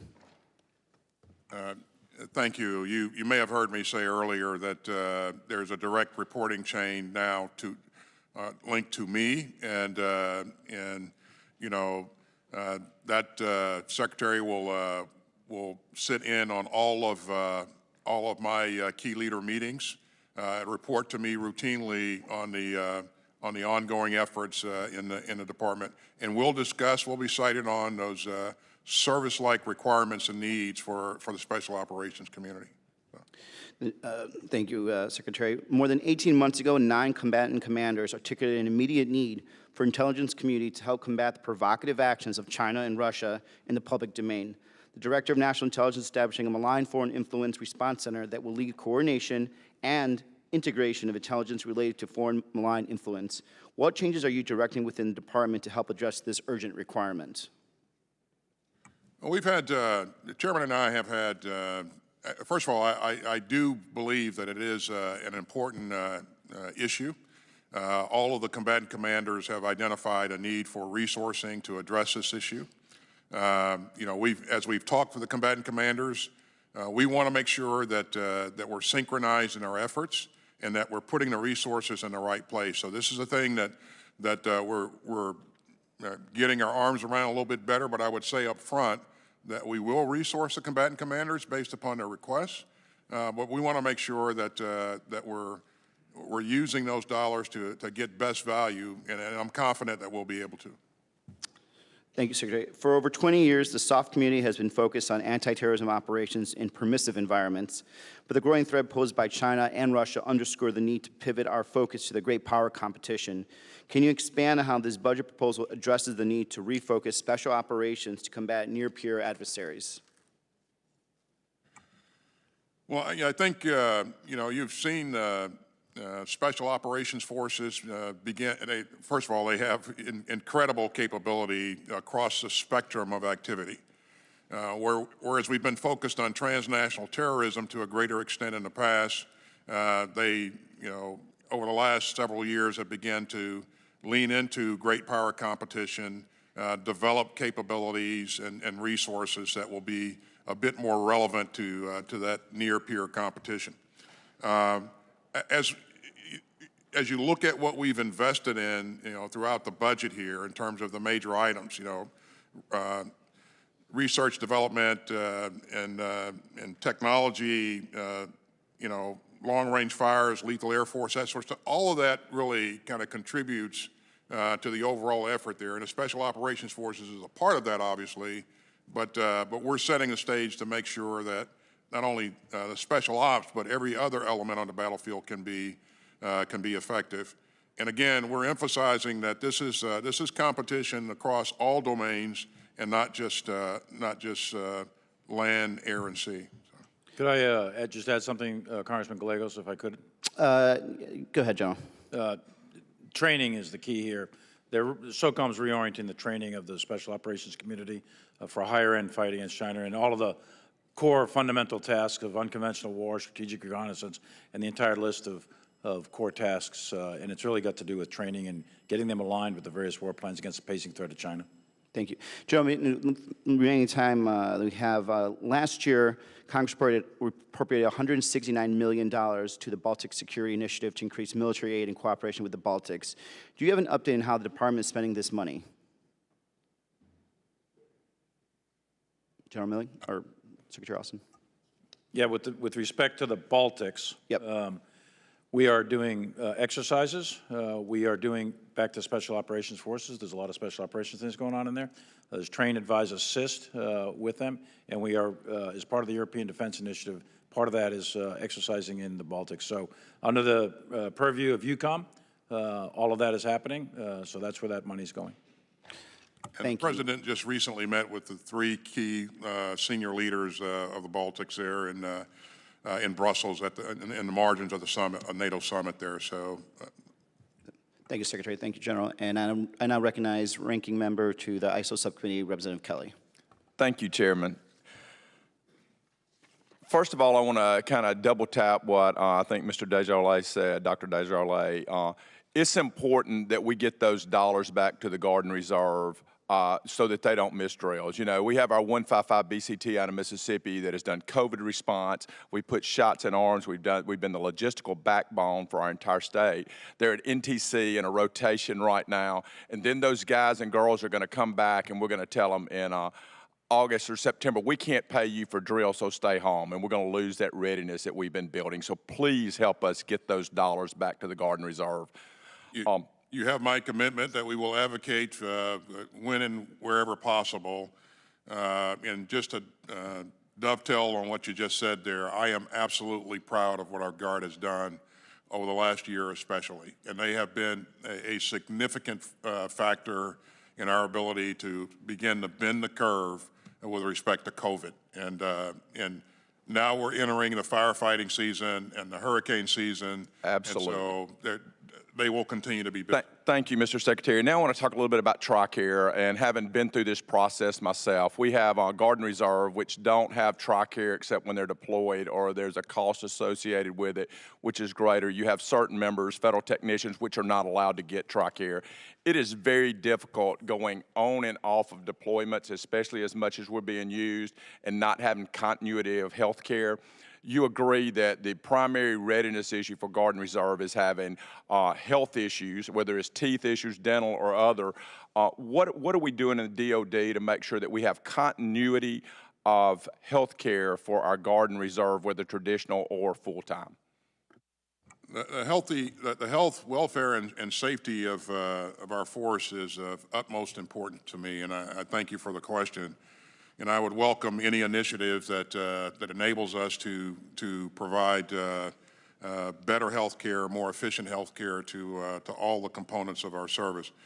The issue always is resources. And so, currently we're only resourced to do a certain amount, and I agree all the members of our armed forces are important. And if we make a decision that we're going to expand services, certainly we'll need to be resourced to do so. Thank you. And I want to get on to the next one. ISO, the Intel, our special operations, the budget in FY21 was cut $495 million. Is the proposed cut this year, or it was $600 million cut from FY20 and 21, $495 million this year. They're having to do more with less. As we shift to China and Russia and our near-peer adversaries, we still have to do the work that our special operators so often do, and many times they're the only people who can do that. What are we doing to make sure that we have them ready to be in places like Africa, the Middle East, and those things with these budget cuts? We're resourcing them less, but in reality, we're asking them to do more with less. Do you agree, Secretary Austin? Well, I think when we look at the entire picture, we are retrograding from Afghanistan as we speak, and that will create some opportunities for us to shift some resources around. But to your point, Special Operations Forces, there's always high demand, and there's a very low density of these elements, and we'll need to make sure that they have the resources they need to be successful. So we'll continue to work that. And Secretary, I'm sorry, Chairman Milley, I'm sorry. I traveled recently to the Middle East and Africa, and in the Middle East specifically, and as we're coming out of Afghanistan, we still have CENTCOM. So I understand we'll have less resources. Many of our allies and partners in the region like our presence there. So can you tell me what are we doing to build the confidence in our allies and partners in the Middle East, in Europe, in Africa, that we're still going to be there as a great partner, even though we're coming out of Afghanistan? Because we've got some work, I think, with our allies and partners to do there. So Chairman Milley, if you can address that, please. Let me give you, in the interest of time, Congressman, let me give you an answer for the record with some details of what we're doing. But in general, for the CENTCOM AOR, the Middle East is important in the United States. It's going to be important to us in the future. We are looking at, under the direction of Secretary Austin, an entire global posture review. We have a lot of work left to do that, to back brief the Secretary on that. But exercises, forward presence, bases, all of those things, and working closely with our allies and partners in all of the regions you just mentioned. And I owe you an answer in writing on that. Absolutely. Thank you, and I yield back. Thank you. Mr. Moulton is recognized for 5 minutes. Secretary Austin and Chairman Milley, thank you for your lifetimes of service and leadership to our country. As we withdraw from Afghanistan, we have not seen an operational plan to save our brave Afghan partners and allies. Now, I recognize that the Trump administration left you with no plans and an even earlier withdrawal date, not to mention that Trump's policy of banning Muslim immigrants would probably have led him to abandon our allies in Afghanistan the same way he abandoned our allies in Syria. Nonetheless, all of this now falls on this administration. We have 80 days until our formal withdrawal date. It takes 800 days or more to process a special immigrant visa. So it's too late for the special immigrant visa process. Secretary Austin, why have you not started an evacuation yet? Well, thanks for the question, and let me say up front that, and I know this is a topic that's near and dear to a number of people in this room who have served alongside some of the interpreters and people who have helped us in the past, and so this is important to all of us. We are working with the Department of State, who has the lead on this, along with DHS, as one part of a whole of government effort to address this issue. We are encouraging to move as quickly as we can, and we stand ready to provide resources to accelerate this if it's possible, and it is possible. And in some cases, they've shortened the timeline from application to completion there. There are a number of people in the pipeline. I am confident that we'll begin to evacuate some of those people soon. But again, I would defer to Secretary Blinken to really outline what the Mr. Secretary, I don't need to tell you this, but these brave Afghan partners, these Afghan and American heroes, people who we asked to risk their lives, not just for Afghanistan, but for America because we had their backs. Their future is in your hands. And this much is certain. The Taliban will kill them if they can. And they will rape and murder their wives and kids first if they can. Chairman Milley, if the service chiefs were ordered to evacuate our Afghan allies today, is there a plan in place to get that started immediately? We have the military capability to do whatever is directed by the President of the United States with respect to our allies and those that have worked with us. And I consider it a moral imperative to take care of those that have served along our side. We are prepared to execute whatever we are directed. Thank you, Mr. Chairman. Changing subjects, Secretary Austin, last week General Brown highlighted the importance of suicide prevention in his opening statement and then committed to supporting the Brandon Act later in the hearing, a bill that I introduced last week to provide service members a mechanism to seek mental health support if they are contemplating suicide. However, we've received pushback from other elements within DoD on the Brandon Act, but no alternative suggestion for how we can tackle this epidemic. Are you personally comfortable with how DoD is managing suicide prevention, given that we have lost more service members to suicide last year than we did in combat? And are you prepared to support efforts like the Brandon Act or present a better alternative to address this? I think this is a very important issue, and I am prepared to do whatever it takes to improve in this area. This is something that I have personally been swinging at for a long time as a part of one of the senior leaders of the military, and and try as we may, we've not made the progress that we need to make. There's a stigma associated with seeking help, seeking mental health care, and we got to do more to relieve that or to remove that stigma. We got to do more to provide adequate health care to our troops. So the answer to your question is, you have my commitment that I will continue to work this, and I would tell you right now that our service chiefs are absolutely focused on this, and we'll work with the greater community writ large to get best practices and lessons learned so that we can get better at this. Thank you, Mr. Secretary. Grateful for your leadership, and I yield back. Mr. Gallagher is recognized for 5 minutes. Thank you. Chairman Milley, last week in front of this committee, both the CNO and the Commandant, General Berger, concurred with Admiral Davidson's assessment that we have a growing risk of a PLA invasion of Taiwan within the next 6 years, which is an alarming timeline. My understanding, excuse me, is that you've sort of publicly disagreed with that timeline. I'd be curious to get your alternative assessment and the justification for it. But, I mean, would you agree with just the basic idea that the PLA's capability is growing, that the unification of Taiwan with the mainland is a legacy issue for General Secretary Xi, and that this creates problems for our deterrent posture in Indo-PACOM?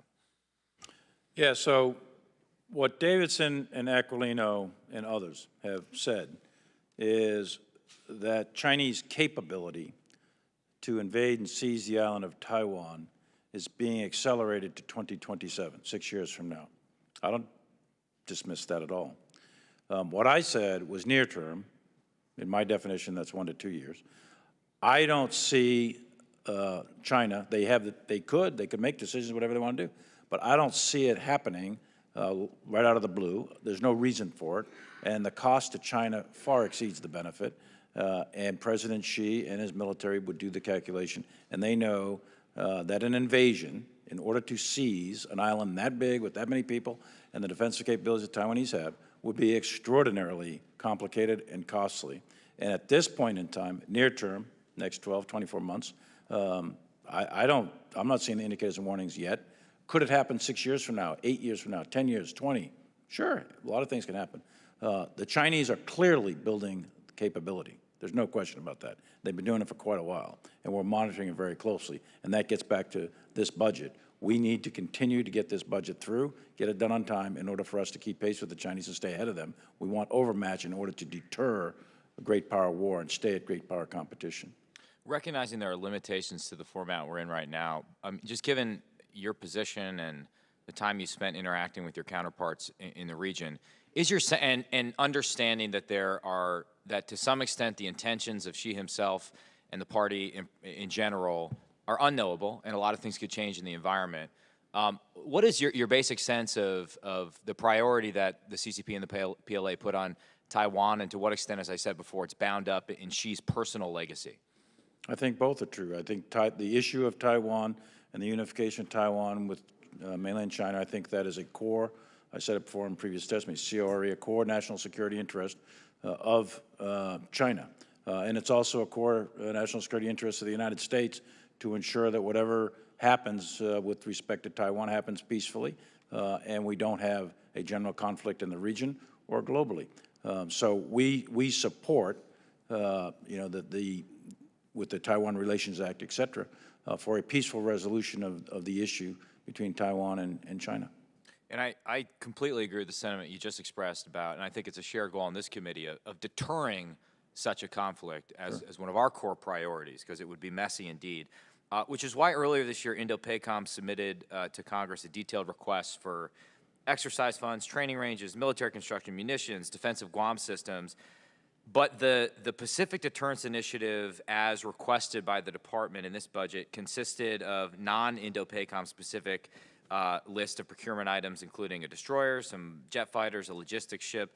What caused the difference between the two versions of PDI? Why were so many of the top needs identified in the Section 1251 report, that's Indo-PACOM's report, mostly or completely unfunded in the budget request? Good. Secretary. Yeah, so our intent is to realize the intent of Congress and resource PDI in accordance with what's been laid out. I think there are some miscommunications in terms of how things were been. We're working with the committees to try to clarify that now, and we'll continue to do so. But the intent is to make sure that we follow along with Congress's intent with the PDI. And then, I mean, in my remaining 25 seconds, I'm tempted to ask Mr. McCord a question only because he's gotten off easy. Do it. I think you should. But again, I don't have enough time for my Army end strength question for the chairman. So instead, I will yield back my 12 seconds and hope that somebody gets Mr. McCord on the record. Thank you. Mr. Carbajal is recognized for 5 minutes. Thank you, Mr. Chair. Mr. McCord, kidding. I want to thank you all for being here today. Let me start with Secretary Austin. I want to start by asking you about the Department of Defense audit and financial accountability. Congress robustly funds the DoD in order to defend the nation and detour conflict. We also have a responsibility to our constituents to conduct oversight and ensure that the funds are obligated effectively and responsibly. How important is the ongoing audit to your work as Secretary, and how is the department using the results of the audit to impact the budget process? It's not only important; it's critical, and you know we've made progress, a lot of progress since I was last affiliated with the department. There's still work to be done, and we will move out on this as expeditiously as possible and deliberately as possible to ensure that we get a clean audit at some point going forward, as quickly as we can. Thank you. Secretary Austin, in the previous administration, one of my key concerns with the department was the lack of transparency to Congress in decision-making processes. For example, many here in this committee were left with more questions than answers when the department announced its decision to select Redstone Arsenal in Alabama as the permanent headquarters for U.S. Spacecom. Looking forward, I hope you will commit to this committee that the department will be transparent in its decision making so Congress and the public have full confidence that decisions are made objectively and in the best interest of our national security. With that, I'm closely following the upcoming basing decision process for the Space Force's STARCOM headquarters, as I believe Vandenberg Space Force Base will be an ideal location to be the future home for the Training and Readiness Command. I know this process will be led by the Department of the Air Force, but I believe leadership starts at the top, and I urge you to work with the Air Force to ensure a transparent and fair process. That was more so of a statement than a question, but I'd love to get your reaction to that. Yeah, so in the first instance, you know that that issue is under investigation by the IG, and there's also a GAO look ongoing as well, so I won't have any comment on that for you. I will say that my commitment to you is that we will remain as transparent as possible on this and other issues going forward, and I will require that the services do the same. So.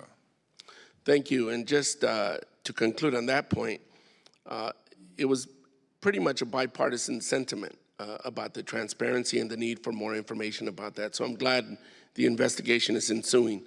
Lastly, Secretary Austin and General Milley, this committee has been focused on addressing extremism in the ranks. I appreciate the tone and the direction that I have seen and heard from the service chiefs and civilian leaders. But clearly more needs to be done to take that message at the top and ensure it is received throughout the ranks. How does this budget make necessary investments in initiatives that seek to address extremism and also promote diversity? Well, there are provisions in the budget that resource us to continue our efforts there to make sure that we have the right staffing and that sort of business to provide oversight. But this is accounted for in our budget. So. General Milley? Yeah, I agree it's accounted for in the budget. Let me make a broader comment on extremism. The United States military is committed to the idea that's America, and it's embedded within our Constitution. And we are sworn at the risk of our life, our limb, separation from our family to defend that Constitution no matter what. And there is no room in uniform for anyone who doesn't subscribe to the values of the United States of America. And I know we're going through work groups, defining extremism, checking out our Department of Defense instructions, et cetera. But from private to general, there's no room for extremist behavior in the United States military. Thank you, General. With that, I'll yield back. Mr. McCord escaped again. Mr. Gates is recognized for 5 minutes. Thank you, Mr. Chairman. Mr. Secretary, why was Lieutenant Colonel Matthew Lohmeyer relieved of his command? It was a decision made by his chain of command, and typically those decisions are made based upon either having confidence or a lack of confidence. This issue is under investigation by the IG, and so I won't comment any further on that. In my previous discussions with service members and particularly officers, I would hear about complaints over parts not arriving on time, long deployments, and in my more recent discussions with those officers, the #1 issue that they raised to me with concern, often unable to speak publicly for fear of the type of retribution that Lieutenant Colonel Lohmeyer faced, they say that your stand down regarding extremism did not help our military, it hurt the military. And I want to share with you that perspective, that it caused service members to otherize one another, it impaired group cohesion, and interesting to me is that I've heard those sentiments most frequently from units that are majority-minority, that this was not particularly helpful. So I wanted to give you the opportunity to maybe share with us more specificity regarding the definitions that seem to be a challenge when Ms. Hartzler was asking questions. How should the Department of Defense think about critical race theory? Could I make a comment, Secretary? I'm sorry. Well, I'm very limited on my time, General Milley. Well, I just want to make a comment that the feedback I know, but I've asked the question to Secretary Austin. I don't know what the issue of critical race theory is and what the relevance here with the department. We do not teach critical race theory. We don't embrace critical race theory, and I think that's a spurious conversation. And so we are focused on extremist behaviors, and not ideology, not people's thoughts, not people's political orientation. Behaviors is what we're focused on. And one final point, and thanks for your anecdotal input, but I would say that I have gotten 10 times that amount of input, 50 times that amount of input on the other side that have said, hey, we're glad to have had the ability to have a conversation with ourselves and with our leadership. And that's what we need to make sure that we remain a cohesive organization. Reclaiming my time, Mr. Secretary, it may be that you're receiving that input in the ratios you describe because it was your directive. It may be that people are concerned about criticizing your decision because Lieutenant Colonel Lohmeyer was not relieved of his command for his actions. He was not relieved of his command because of poor performance regarding his duties. He was relieved of his command precisely because of his thoughts and because of his critique of critical race theory. It is particularly helpful that you have said that the Department of Defense does not embrace critical race theory and that you think the discussion is not appropriate. I would suggest that it is the ideology that is not appropriate, and it is particularly concerning to me that you have hired a critical race theorist to give you advice on personnel matters, and that person is Bishop Garrison. And I would particularly observe that on July 27, 2019, Bishop Garrison tweeted regarding former President Trump, he's dragging a lot of bad actors out into the sunlight, normalizing their actions. And here's the relevant part. If you support the president, you support that. There is no room for nuance in this. There is no more, but I'm not like that talk. And then he replies to his own tweet with what seems to be a very ethno-nationalist hashtag, hashtag Black44. Could you enlighten us as to what advice Mr. Garrison has given you, and are you concerned that while you testify publicly to our committee that the department doesn't embrace critical race theory, you have hired someone who is precisely a critical race theorist? This is the first I've ever heard Mr. Garrison be described as a critical race theorist. So this is new. And, I'm sure did you that review he his would. tweets before you hired him, personally? Pardon me? Did you review his tweets before you hired him? I did not personally review his tweets. I would just ask that maybe that be helpful. Is there anything you can share in just these final seconds regarding any advice he's given you? Let me just share one other thing that you brought up, Congressman, about the input that comes to me. You know, I trust my leadership from top to bottom that they will give me fair and balanced and unvarnished input. And for you to say that people are telling me what they want to what I want to hear, I get it, but I'm smart enough to know that does happen. Yeah. You know, maybe they're telling you what you want to hear. Well, I don't know that they even know what I want Gentleman's to hear. time has expired. Mr. Brown is recognized for 5 minutes. Thank you, Mr. Chairman. I have only 5 minutes and 2 questions, so at the midway mark, I may interrupt the response to the first question. Mr. Secretary, 2 years after President Truman desegregated the armed forces, a commission, it was the Fahey Commission, found, and I quote, that a policy of equality of a treatment and opportunity will make for a better Army, Navy, and Air Force. It is right and just. It will strengthen the nation, end of quote. Today, while 19% of active duty service members are black, only 2 4-star generals and admirals are black, and there is a significant underrepresentation by race and gender, I should add, in those career fields that experience higher promotion rates to senior ranks. To address this problem, last year, bipartisan, this Congress required the Secretary, and today that's you, to establish a mentor and career counseling program. I recently requested information from the Undersecretary for Personnel and Readiness on the program status. I found the response wanting. So the question is, how are you implementing the provisions of that program, and why are diversity and inclusion initiatives such as those important to the department? Just one comment up front on the importance of diversity, equity, and inclusion. I would point out to you, Congressman, something that you already know, and that the United States military is the most diverse organization in this country. It represents citizens from all walks of life, all ethnicities, and it is truly a diverse organization. I would absolutely agree with you that the senior leadership should look like those people those troops that are in the ranks. And a troop ought to be able to look up and say, I can be a senior person. I can be that man or that woman at the top of the totem pole or top of the pecking order at some point in time.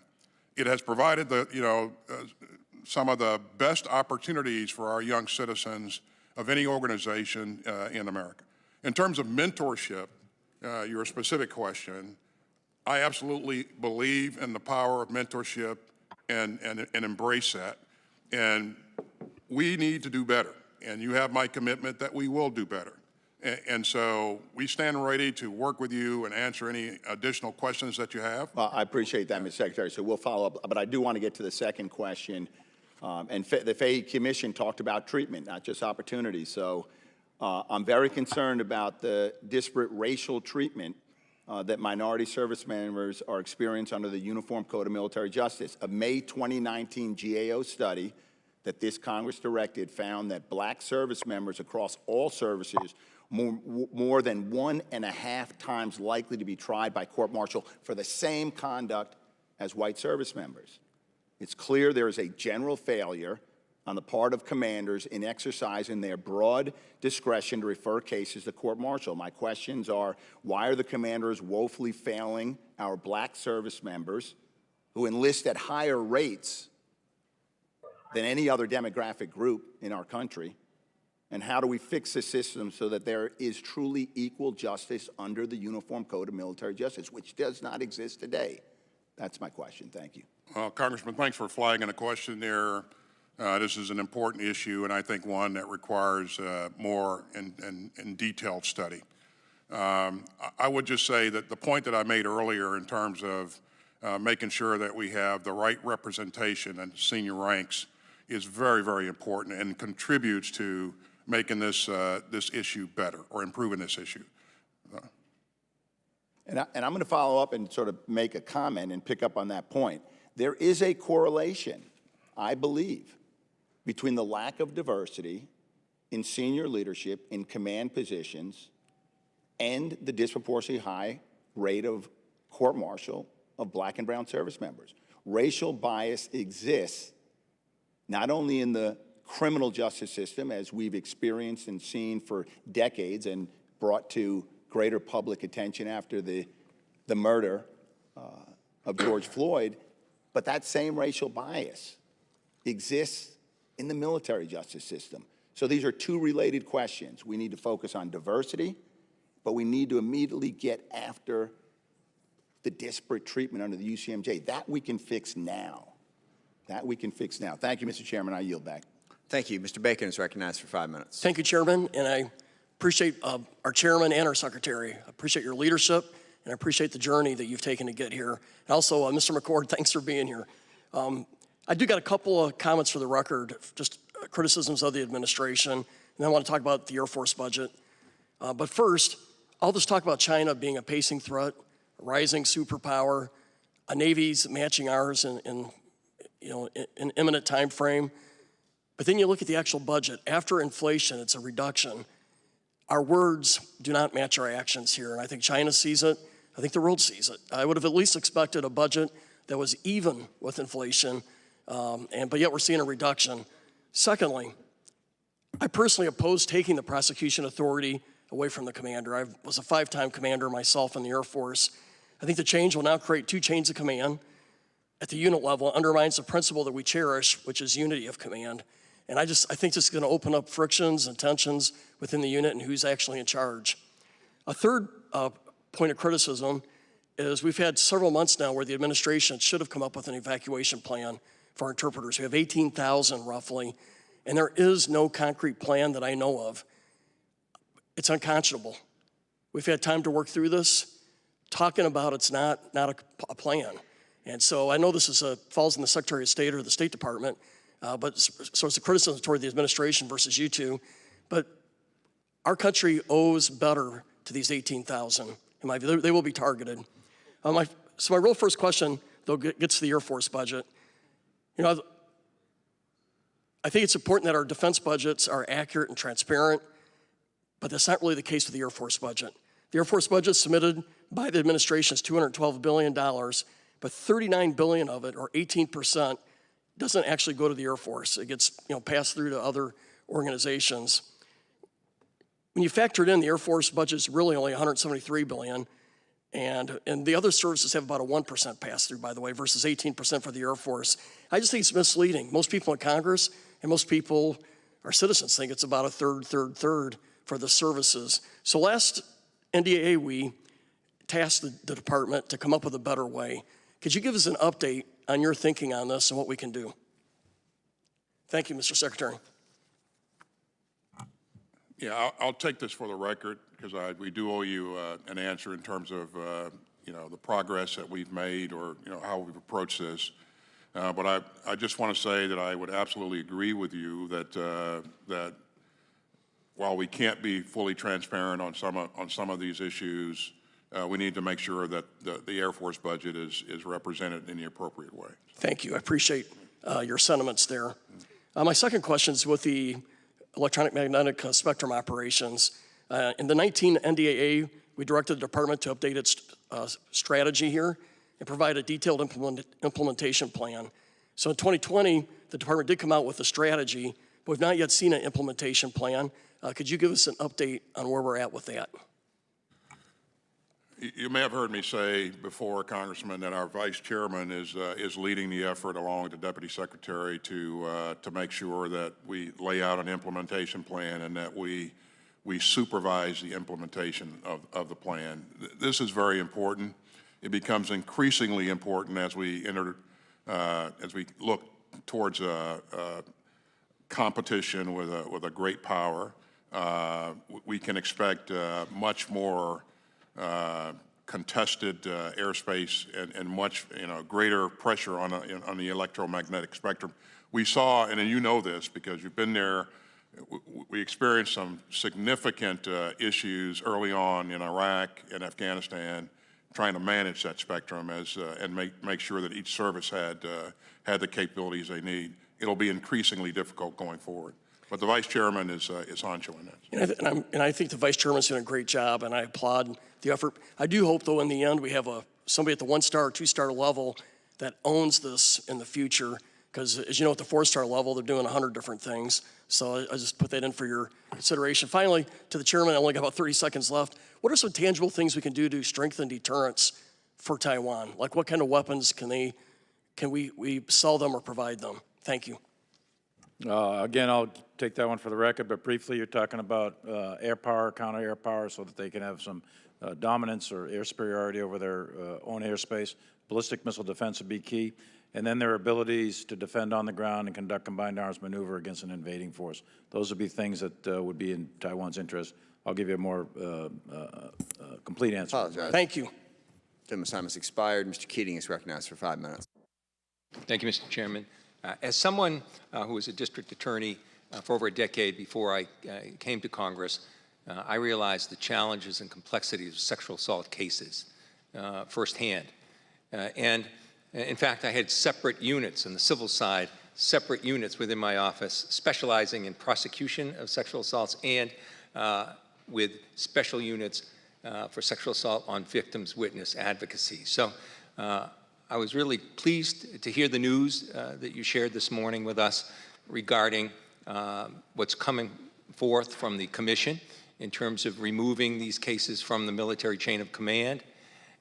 Recommendations are one thing, but hearing from both the Secretary of Defense and the Chair of the Joint Chiefs that you support that effort too is so important.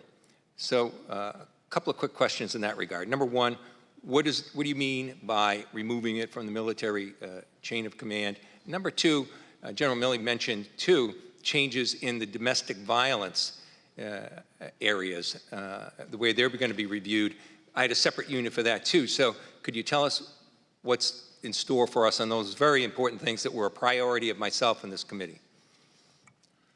So for those, or first of all, I would point to the issue of this will require resources, and it will require making sure that we outline a path to get to where we need to be so that we're doing this the right way.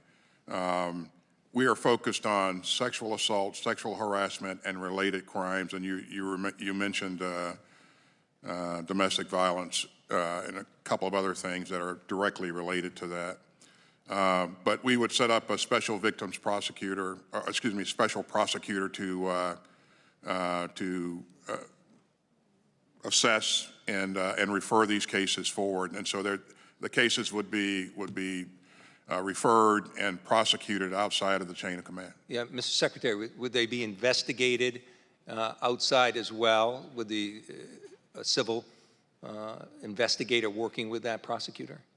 They would be investigated by competent authorities, and the investigator would work with the prosecutor. Yes. Yeah, I would hope those authorities included someone on the civil side too, and someone that would work as a domestic violence advocate too, or a sexual assault, a witness victim advocate. Now, in terms of domestic violence, it is discrete many times from sexual assaults. So, is there anything to share with us this morning on that issue as well? Yes. What we're saying, what we're recommending, what we've already made our recommendation to the Secretary, is to stay narrowly focused on the issue of sexual assault and directly related crimes, such as domestic violence. Sometimes they are, sometimes they're not. Well, sometimes there are, sometimes not, but the data shows that there's a strong correlation. So you bin some of these other crimes in it. As far as all other felonies go, we're recommending not to do that, but to stay focused on the sexual assault and immediate related crimes. Take that out of the commander's hands for referral and pre-furl of charges, investigation as well, and put that in the hands. And why are we doing that? Because the data shows that we haven't moved the needle to solve that problem. It's a very significant problem for cohesion of the force, and we've lost the trust and confidence of the lower-ranking troops in it. So, but it's very limited, though, to that set of crimes, because the UCMJ is fundamental to the good order and discipline of the force, and the commander must have that authority because this entire system is built in order to fight in combat, and that's important to remember. I would like to suggest, too, that you look more specifically at domestic violence as well. Yeah, sure. I'm here and I'm joined by many members of this committee to provide the resources and assist you along those lines. I thank you for the news, but we want to see if we can be helpful moving forward. Secondly, we all share the belief, and certainly you two share it more than many Americans, to protect families. They're giving the most precious resources, their children, their parents, or spouses, to defend our country. A BU study just recently out showed that 30,177 either active duty or veterans post 9/11 committed suicide, lost their lives. That's over 4 times the number of similarly situated people that lost it in war operations, lost their lives in war operations. And this committee, through the NDAA, did a GAO study, which I'll follow up with a question. I yield back. Thanks. And I would like to let members know, if I could take just a moment of personal privilege here, on the sexual assault issue, there is wide bipartisan support and support at DOD and within the administration for the idea that we need to take the prosecution of sexual assault crimes out of the chain of command. Now, that is a recent development. We've been talking about this for 10 years in a variety of different forms. It has been resisted in a variety of different quarters up to this point. But at this point, there is there is still some who oppose, but there are a lot of co-sponsors. But the details are different, and I think that is being lost in this debate. There are some bills that take all non-military felonies out. Then there is the proposal that has come from the commission. There was also a bill, and I know Representative Speer has introduced a new bill this week, but a month or so ago there was a bill that she had introduced that was focused just on sex crimes. Another way to slice this is felonies and misdemeanors. If you go the all-felony route, which was a bill that was introduced this morning in the House and one that was introduced in the Senate, you do miss some sex crimes that are misdemeanors, and you certainly miss a lot of domestic violence that is also misdemeanors. And then there is the subject that Mr. Keating brought up, and that is, well, what about the people investigating it in the first place? Are they still under the chain of command? We need to make this change. I think it is really important that we take a moment to do it right, that we have a conversation with a bunch of different people. I'm not presuming who's right and who's wrong, but this is no longer a question for the overwhelming majority of members in the House and the Senate whether or not this needs to be taken out of the chain of command. It is now a question of how to do that. And that is a debate and discussion that I think this committee needs to take a leadership role in doing. Mr. Rogers. I'd like to completely associate myself with the chairman's remarks. Thank you. Mr. Waltz is recognized for 5 minutes. Thank you, Mr. Chairman. And I'd like to introduce into the record a letter to myself from the Superintendent of West Point, Lieutenant General Williams, that was sent to me in response to my letter regarding the teaching of critical race theory at West Point. Is there objection? Hearing none, so ordered. Mr. Secretary, I found that very interesting, your exchange with Mr. Gates on no teachings of critical race theory in the United States military. I want to quote to you a letter I received from the Superintendent of West Point. It says, with regards to critical race theory, there is one course that has this theory as part of the syllabus. There are 2 lessons on critical race theory. There is a book on critical race theory titled Critical Race Theory and Introduction. On and on and on about the teaching of critical race theory in West Point. I just want to emphasize something. This isn't something that we're raising. This came to me from cadets, from families, from soldiers, with their alarm and their concern at how divisive this type of teaching is that is rooted in Marxism, that classifies people along class lines, an entire race of people as oppressor and oppressed.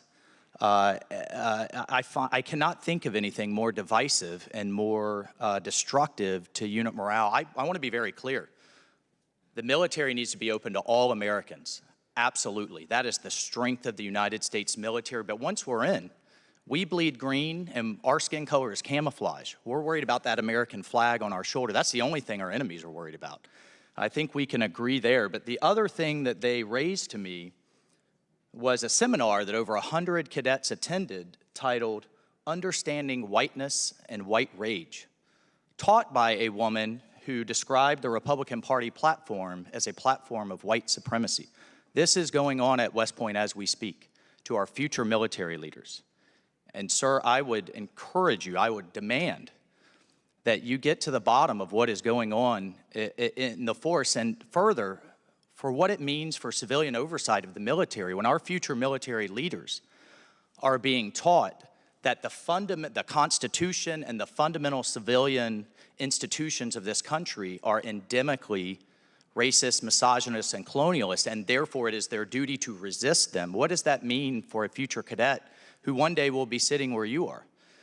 And so, do you agree that, will you work with us to, do you agree that critical race theory should or should not be taught in our military academies? As I said earlier, thanks, Congressman, for the question, and thanks for your continued support. Thanks for your service. Thank you.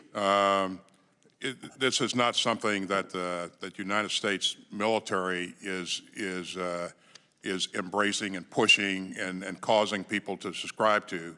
Now, whether or not this was some sort of critical examination of different theories, I don't know. But we need to understand our past. I want to be very clear. But can you agree at least that understanding whiteness and white rage presented in Ike Hall over 100 cadets probably is something that we shouldn't be teaching our future leaders of the United States Army? As you have described it, it certainly sounds like that's something that should not occur. Again, I would like to know the specifics of the... Thank you, Mr. Secretary. Just switching topics to shipyards and our infrastructure.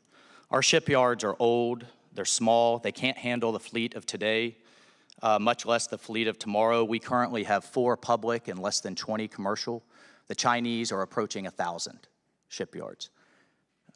1 dry dock that can handle the Ford class, not enough for the Virginia class. The Navy has its $21 billion investment plan, but it's over 20 years, over the next 2 decades. Would you welcome additional funding as part of our shipyard modernization? I think it's absolutely critical. I agree that it's critical, and you know, we not only have to have the right mix of capabilities, we have to be able to sustain and maintain as well. And in this budget, you'll see that we've invested some $830 million in recapitalizing. I think that is woefully. Chinese are at 1,000. We're at less than 20. And what I'm so disturbed by is we're debating a $1.9 trillion infrastructure plan. Navy has its shipyard infrastructure improvement plan, so they clearly define shipyards as infrastructure. No mention, not one. Were you consulted by the interagency group that submitted the infrastructure plan whether it is grids, ports, and especially shipyards? Was the Defense Department consulted for its priorities as part of the administration's plan? Well, certainly I support the administration's plan, and that will have to be taken for the record. The gentleman's time has expired. Ms. Houlihan is recognized for 5 minutes. Thank you, Mr. Chair, and thank you, gentlemen, for joining us today. I know my time is very precious, but I would like to yield some of my time to General Milley because I know that he had some comments that he wanted to make when Representative Gates was talking, as well as Mr. Waltz, about a similar subject of the stand down and race theory. Would you like a minute or so to comment on that? Do you remember what your line of questioning or thought was there? Sure. First of all, on the issue of critical race theory, et cetera, I'll obviously have to get much smarter on whatever the theory is.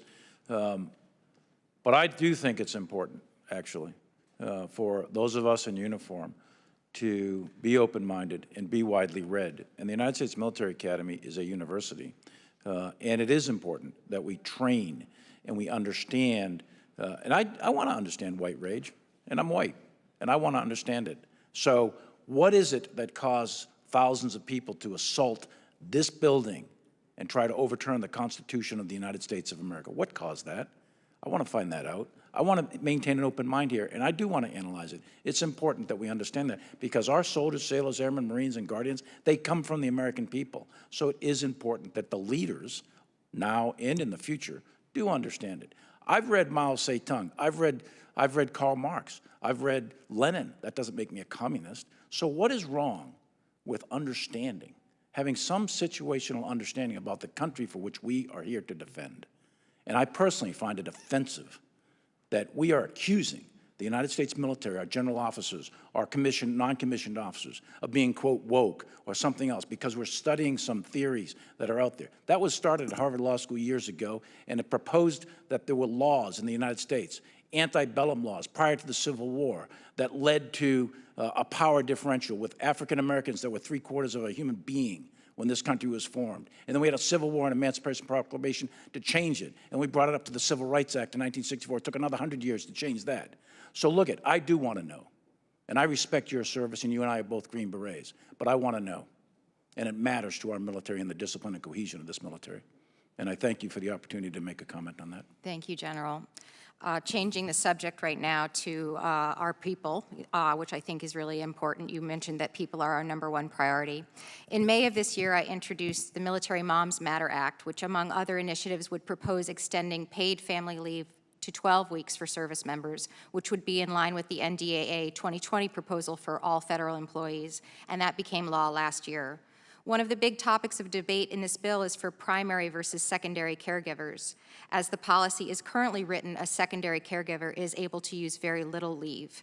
We want to make sure that we understand that. And General and Secretary, would you mind expounding on your thoughts on secondary leave for service members? Should that be eliminated or that designation be altered so that everybody could have equal access to paternity and maternity leave? Well, it's a thing that deserves further discussion and examination, but you asked for my personal opinion, and I absolutely support primary and secondary. So. Thank you, sir. And what's left of my time, I'd like to talk about child care, what happens after you have the leave.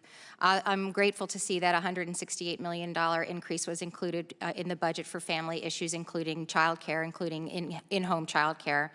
But I was really devastated to hear a story of a young woman at Fort Hood who explained to me, a single mother, that she had to drop her child off at 5:30 in the morning, off-base child care, had to drive at 80 miles an hour to try to get online fast enough to get to PT at 6 in the morning. And this is not okay. So my question is, how can we make sure that we provide better support mechanisms in the child care area for those people like her? Well, I think, first of all, that the pandemic has kind of amplified some of the existing concerns with child care and other issues. We have provisions in this budget to address home care support, and I think we need to continue to look at this hard. And I would say, in addition to that, there's some $8.6 billion that are focused on military family support programs, and so this is very important to us.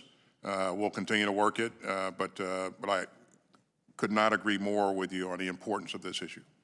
Thank you, and with that, I yield back. Thank you, Mr. Chair, and thank you, gentlemen. Thank you. Mr. Johnson is recognized for 5 minutes. Thank you, Mr. Chairman. Secretary Austin, General Milley, thank you for being here today.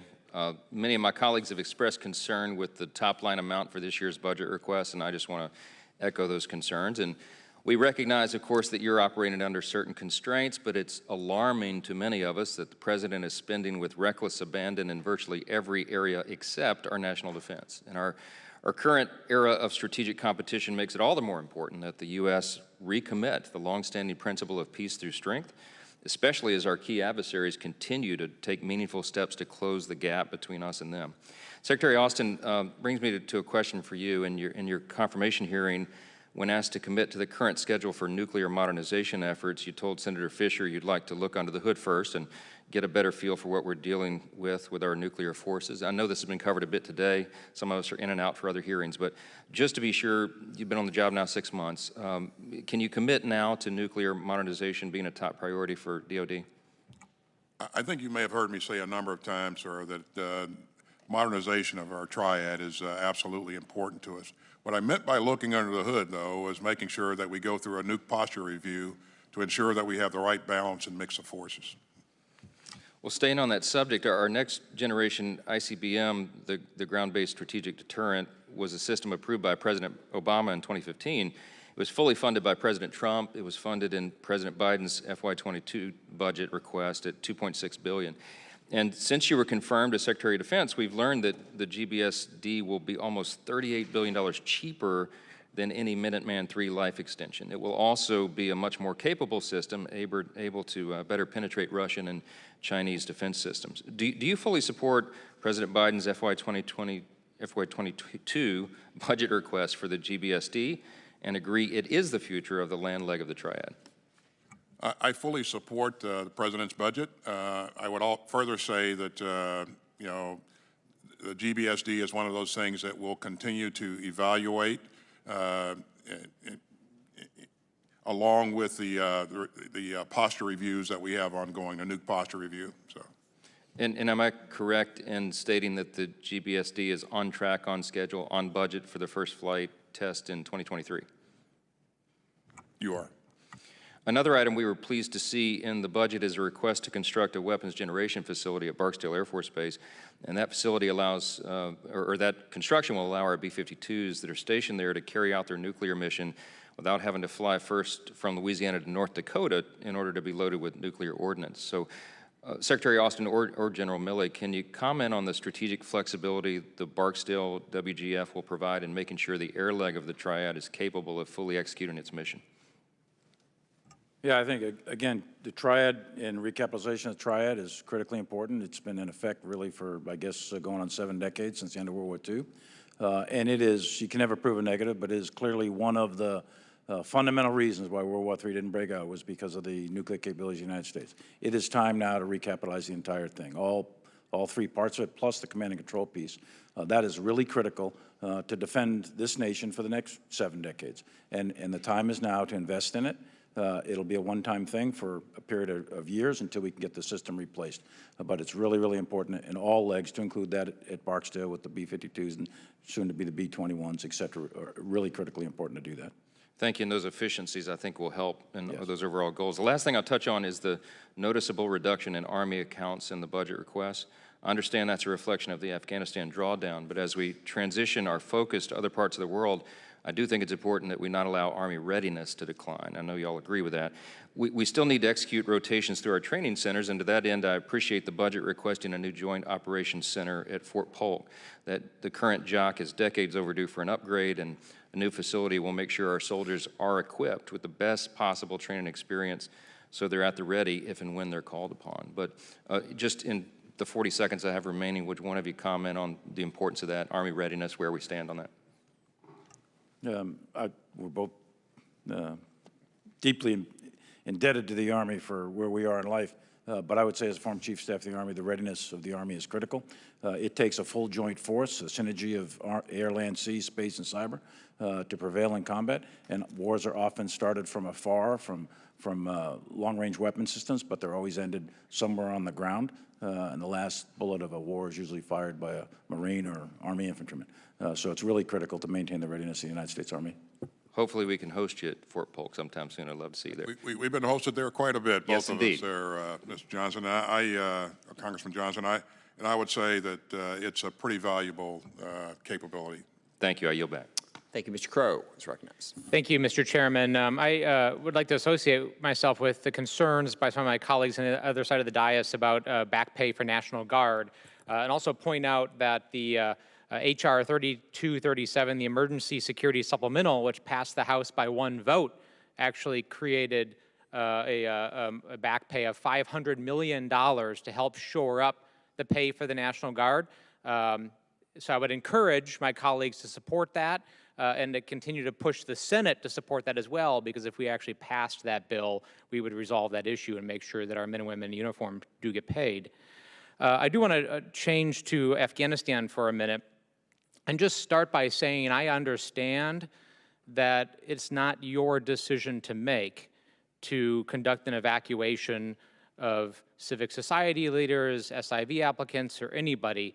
That's not for you to decide. That's not for Secretary Blinken to decide. That's a decision that only resides at the White House. I get that. And I appreciate the fact that you all have conducted contingency planning to be prepared to do that. And General Milley, your comment earlier about the military capability that exists and that you will conduct whatever is necessary. My concern is about time. Because where we sit right now, that capability and the dangers and risks of doing it are not going to be static.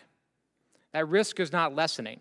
Is it true, Secretary Austin, that Taliban continue to make territorial gains, that provincial capitals continue to fall, and that freedom of navigation in the outer ring road continues to deteriorate? The Taliban have made gains, incremental gains throughout, and those gains have increased most recently. In terms of provincial capitals, I think you heard General Milley's assessment early on that actually none of the provincial capitals have fallen. They have made some gains where they surrounded some of the provincial capitals. And part of that, General Milley, is it true that we don't yet have an agreement with Turkey or any other ally, NATO ally, with regard to the security of the Kabul airport?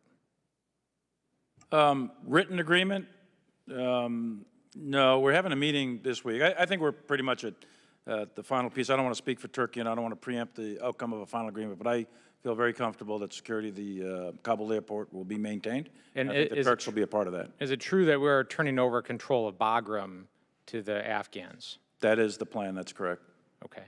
So understanding that situation, the deteriorating security situation, the assessments, the lack of navigation, and the fact that these SIV applicants would actually need to make it to Kabul or a population center to be evacuated, and they also need to do in-person vetting in Kabul to qualify. Is it fair to say that as time continues to progress, that it becomes harder and more risky to conduct an evacuation? I think that's a fair statement, Congressman. Okay. Relatedly, I'm concerned about the ability of the Afghan Air Force to conduct air operations and to maintain an air cap with our withdrawal. The A-29 fleet continues to degrade. We know that. We have submitted a request for 3 additional A-29s, but maintenance, with the removal of all the maintenance personnel, do we yet have any fidelity on where that maintenance will occur once our contractors withdraw who are currently conducting that maintenance? Some of the maintenance is taking place in one of the Gulf countries, one of our partners, and so we would fly for the higher level maintenance. We would fly that and have flown some of that gear out to that location to be serviced. And you got different levels of maintenance, as you well know, but the organizational maintenance, you know, the operator level maintenance, we can do and are doing some of that by virtual mentorship on a day-to-day basis. And we may be able to contract other types of capabilities going forward. That's still a work in progress.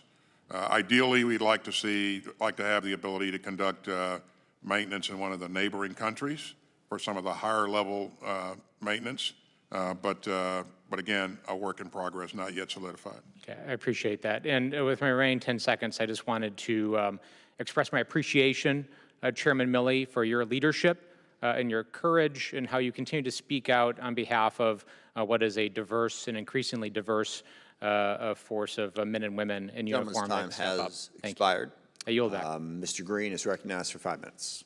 Thank you, Mr. Chairman, and Ranking Member Rogers for holding the hearing, and I want to thank our witnesses for being here today. Deeply respect and appreciate your combined service to this country. As the war on terror has continued, the United States military has taken risks to maintain readiness during budget decreases of the last years of the Obama administration, including installation management, research and development for future systems. The last administration set us on the right path, helping to rebuild peace through strength. Those 4 years of increased budgets helped, but they could not make up for nearly 20 years of war and 7 years of cuts. Today's force is still challenged with decreasing overmatch due to those previous cuts and the risk decisions that were made to maintain readiness. When we send America's sons and daughters, and I believe each of you would agree with me on this, it should never be a fair fight when they go to war. It looks like the real dollar cuts and spending of $4 billion in this budget proposal were once again potentially sacrificing the future fight for readiness today. In the case of the Navy's budget, it looks like they're pinning their risk in the 3 to 5 year range in hopes that beyond that they can find new technologies that will create overmatch. The question, of course, is how do we maintain overmatch with pacing threats such as China when they're increasing their budget 6.8% and we're effectively decreasing ours? My first question gets very granular, and it goes on what Mr. Johnson was talking about, the CTCs. I noticed recently, if I'm understanding the budget for the Army correctly, we're cutting CTC rotations by 1/3 in this budget. If that's correct, can you tell me why? Yeah, I don't think that's correct. I'll go back to Chief of Staff of the Army. There's 10 rotations a year at each of the CTCs. If they're cutting them by 1/3, I'd be very surprised. Would you do me a favor and just get back? Thanks. I'll get back to you. Thank you, Chairman. I really appreciate that. I noticed on aviation, we were looking at a cut of around 15.6%, and this is across all the services for aviation. Can you guys kind of give me a description on what we're doing to make up for those cuts? Or is there some technology we don't know about? Is there some future system that's going to address the decrease in readiness or capability in the future with a 15.6% cut in aviation? Well, we want to make sure we're investing in the right capabilities, and we want to be able to network those capabilities in new and effective ways that we've not been able to do in the past, and that requires investing in the right kinds of technology to be able to do that. If you take ISR, for example, and you look at the fact that the Air Force is taking down a couple of lines of ISR, what they're really doing is not decreasing the number of tails. They're taking down some lines so that they can have the ability to upgrade some capability and network their birds together in ways that we haven't done before. And that applies to each of the services. We have to invest in those things that are going to allow us to have resilient forces, operate in a distributed manner, and be absolutely lethal in the next fight. I understand. I just want to make sure that capability isn't decreasing 15.6%. I guess that's really my big question. We're going to have the same capability or better capability even though we're cutting aviation 15%. Our goal is to have better capability, and with those investments that we make in the future, we want to make sure that the platforms that we invest in are able to accomplish some of the things that I just described.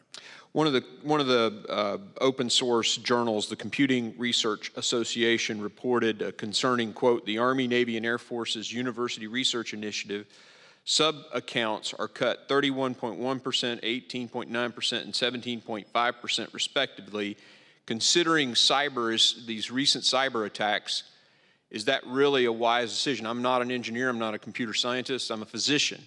But it seems that cuts in those particular areas, those areas that research our ability to fight cyber, seems misplaced considering the recent attacks. Could you comment on that, or perhaps I can get something in writing back?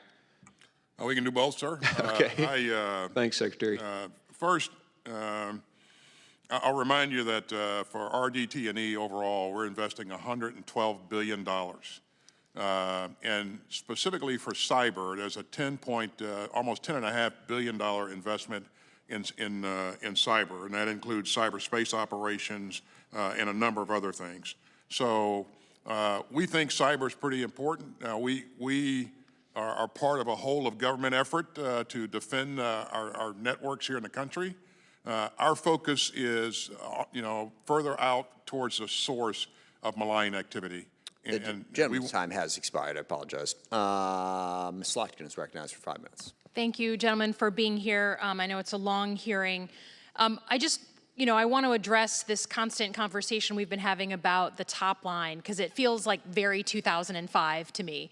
All the hearings that we've had in the last 2 years that I've been here have talked about not just the amount of dollars we're spending, but how we're spending them. And I think we need to be intellectually honest as members of Congress that we are a part of the problem. We make you budget on one-year cycles instead of the whole FYDP. Every year you come to us with about $2 billion worth of legacy programs you'd like to cut, and we up here don't let you cut them. And then let's be frank, if we're talking about budgets, the nearly $10 billion that was taken out of DOD and put towards the border wall should be factored in for anyone who's concerned about the top line. So That's what we have responsibility for. But I am worried because there is bipartisan agreement that China is gaining on us. I'm also worried that our big lumbering bureaucratic system is an inhibitor to us being competitive with China, particularly on acquisition and getting the best American technology into the Pentagon. Secretary Austin, can you talk about what we're going to do to acquire faster and better technology? Well, that's a focus for us. You know, we are far from being as agile as we need to be in order to capture or take advantage of the emerging technologies. And so you've given us some authorities in the past that we've not fully used or employed, and we need to push to number one, take advantage of what you've already given us, but number two, encourage our force to be more agile. And we need to take advantage of emerging technologies that may be available in smaller companies that have capability that they can't get across the valley of death to provide capability at scale. So the Deputy Secretary and I are absolutely focused on this, and she's launched some initiatives to be able to address this. Thank you. Your personal attention to that, I think, is going to be really important for the future fight. Switching gears to the authorization of military force, last week in a bipartisan way, we called for the repeal here in the House of the 2002 AUMF. It's now being discussed and debated over in the Senate, but there seemed to be some confusion here in the House, and maybe in the Senate as well, on whether the Pentagon is currently relying on the 2002 AUMF for any operations. Can you confirm where you stand on the 2002 AUMF? Well, just right now on the 2002 AUMF, that is under review, and it looks like it's going to go away. The 2001 one is the one that gives us all the authorities. That's the one we need to hang on to, is that first one that gives us the authorities to conduct operations. So if we repeal the 2002, will that affect current operations in any way? No, my assessment, my military assessment is no, it won't. It won't have any negative effect on current operations. It's the 2001 AUMF that's the critical one for us to continue operations. Thanks for clarifying that. You know, one of the things that myself and Representative Gallagher are doing, we run a bipartisan task force on supply chains, and the Deputy Secretary was really gracious with her time and came last week. I have become possessed with this issue because of COVID and having to negotiate with Chinese middlemen in the middle of the night for a 78-cent mask. And I stood yesterday in front of my second GM plant in my area that has to go to a temporary shutdown because we can't get a 14-cent microchip. Can you tell me just your commitment that you will take this issue seriously? It was stunning for some of us, the amount of vulnerabilities that we have even at the Pentagon for things like ammunition propellant and for pharmaceuticals on other countries, particularly sole source from other countries. Can you just commit that you'll help with some transparency on our supply chains? You have our commitment.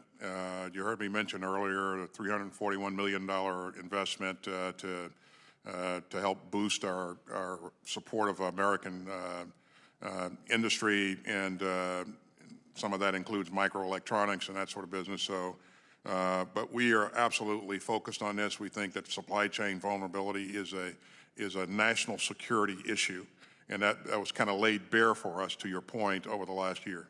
Thank you, and I yield back. Ms. Bice is recognized for 5 minutes.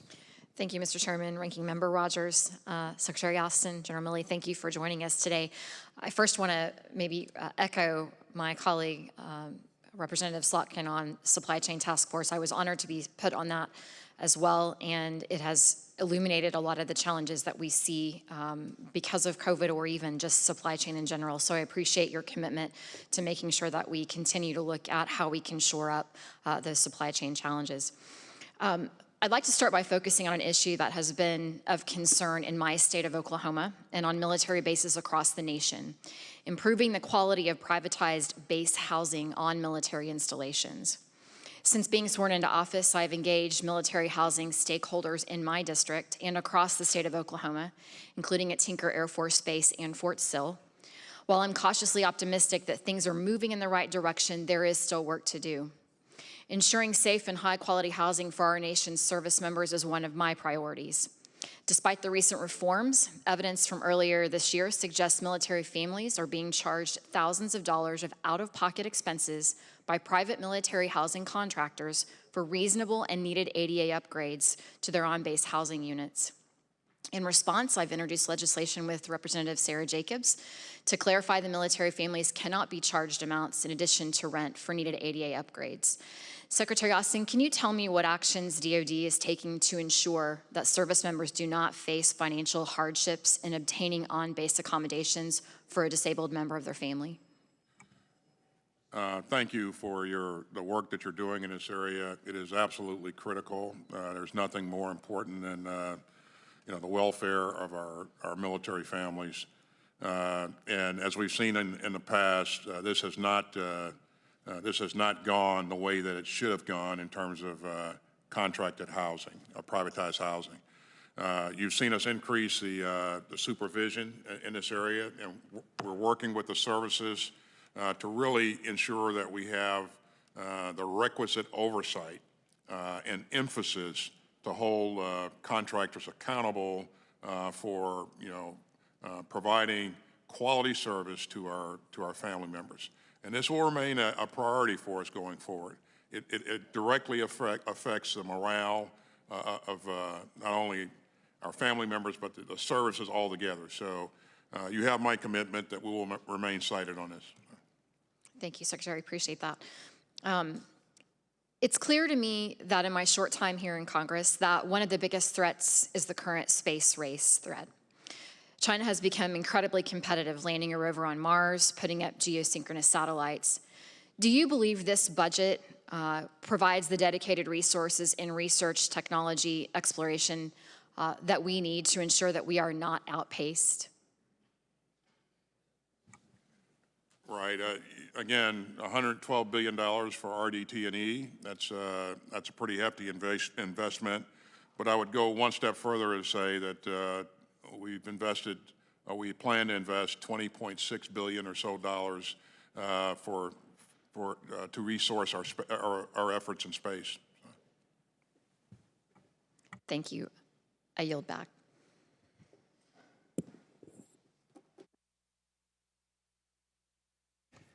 Brief announcement before I call on Ms. Sherrill. So votes are supposed to be called at 1:30. It is my intent to keep going through them. Well, it's a little bit complicated. Votes are like 25 minutes to a half hour. But if there are members who wish to ask questions, if you could go and vote like right at 1:30 and then come back so we can sort of cycle through that way. I don't want to waste any time and take advantage of all the time that we have. You can sort of process that. So if you're coming up and you want to go vote and come back, that'll give you an opportunity to ask a question. Mr. Rogers and I will figure out our own deal one way or the other. Ms. Sherrill is recognized for 5 minutes. Thank you. Thank you so much. General Milley, I want to talk about the long-range precision fires. As you know, Picatinny Arsenal in my district is a key center of innovation for this modernization priority. I know that General McConville is committed to the value that long-range precision fires bring to force employment for the joint force. So can you speak to the value of the multiple dilemmas that ground-based precision fires can provide for deterrence and force employment? Sure. First of all of the services have capabilities and are developing capabilities for long-range precision fires. And it's important when you're facing any adversary to present them with multiple dilemmas simultaneously so that it's very difficult for them to solve. Land-based long-range precision fires will give us a significant advantage relative to the pacing threat of China so that they can be operated off of basically unsinkable aircraft carriers. So our allies and partners, if we work out through the diplomatic arrangements, to have units stationed there with long-range precision fire capabilities, we can do significant damage. We were damage against the People's Liberation Army Navy. So we're experimenting that with Army Forces and Marine Forces in the Pacific right now, in the South China Seas, for example, through exercises and other things. In addition to that, we're doing some long-range precision fire developmental testing that is being done at the various ranges, and these are quite extended ranges that will cover the South China Sea. So the conceptual idea would be that we could handle the Chinese surface fleet with land-based long-range precision fires in combination with air and naval fires. Thank you, General. I appreciate that. Moving on and sort of talking again about the supply chain, we've all become critically concerned.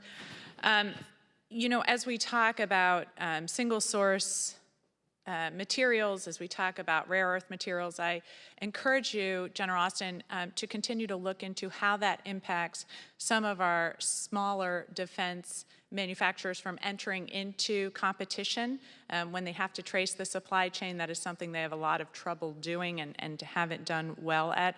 I also encourage a discussion about rare earth materials, and if there are alternatives, if we, you know, the research and development we might make into alternatives. That's something that's been brought up, but I don't think we have a good understanding of what we could do with respect to alternatives to rare earth materials, especially single source rare earth materials from our adversaries. I'd also just like to bring up that in conversations with former senior defense officials currently serving service members and leaders in defense innovation, I've heard time and again that the military just isn't innovating the way we need to. So to make better use of private sector innovation by a more nimble acquisition system and to improve access to talent through better STEM recruiting, and to ensure that the research and development within the DoD is better supported in risk-taking to, as many of our military members say, fail fast and then learn. What is the best way forward to make these changes, and how can Congress best support those changes? Well, I think you have to establish programs that and mechanisms that encourage innovation. And while you want to reward success and support small companies in their efforts to get their products, innovative products, you know, on board, you also want to condition the force to be able to accept an element or a measure of risk. And we're not really good at that. And I think in order to be agile, we got to become better. And so you'll see the Deputy Secretary begin to employ a couple of initiatives that encourage that innovation and that would help us begin to pull some things forward and support some things going forward that we haven't been able to do in the past. And again, we'll keep pushing on this and pulling on this until we become more agile. I do think we need to do better in taking advantage of what you've already given us to help us with that agility. So. Thank you, and I echo Ms. Slotkin in our gratitude in having you involved in this process. I think it is very important. And then finally, before my time is up, I simply want to say to you, General Milley, that I deeply and sincerely appreciate your comments to Ms. Houlihan. Thank you. Yield back. Chair recognizes Representative Jackson for 5 minutes. Thank you, Mr. Chairman, and Ranking Member Rogers for holding the hearing today. I also want to thank Secretary Austin and General Milley for being here today. Thank you both. Mr. Secretary, the first time we met and the first event I ever attended in the House Armed Services Committee here was a discussion we held when you came before the committee in January. As you know, I voted in favor of the waiver required for your appointment, and I did so because I thought we should take advantage of the opportunity to have somebody in there that really understood the impact that policymakers have on the troops. So thank you, and it's good to see you here again today, sir. General Milley, I've really appreciated your leadership and the continuity that you're able to bring to the department during the most recent transition administrations. I know both of you very clearly understand the urgent threats that we face. I imagine you both must share my frustration with the budget cut that President Biden has sent over. I agree that we need to be more efficient with how we spend our money if possible, but now is not the time to cut our defense spending like President Biden has proposed. My first question, the National Defense Strategy clearly calls for 3 to 5% real growth in defense spending each year. President Biden has somewhat ignored the NDS and has put you both in a very tough spot in my mind by proposing that we cut defense spending this year with a request that does not keep pace with inflation.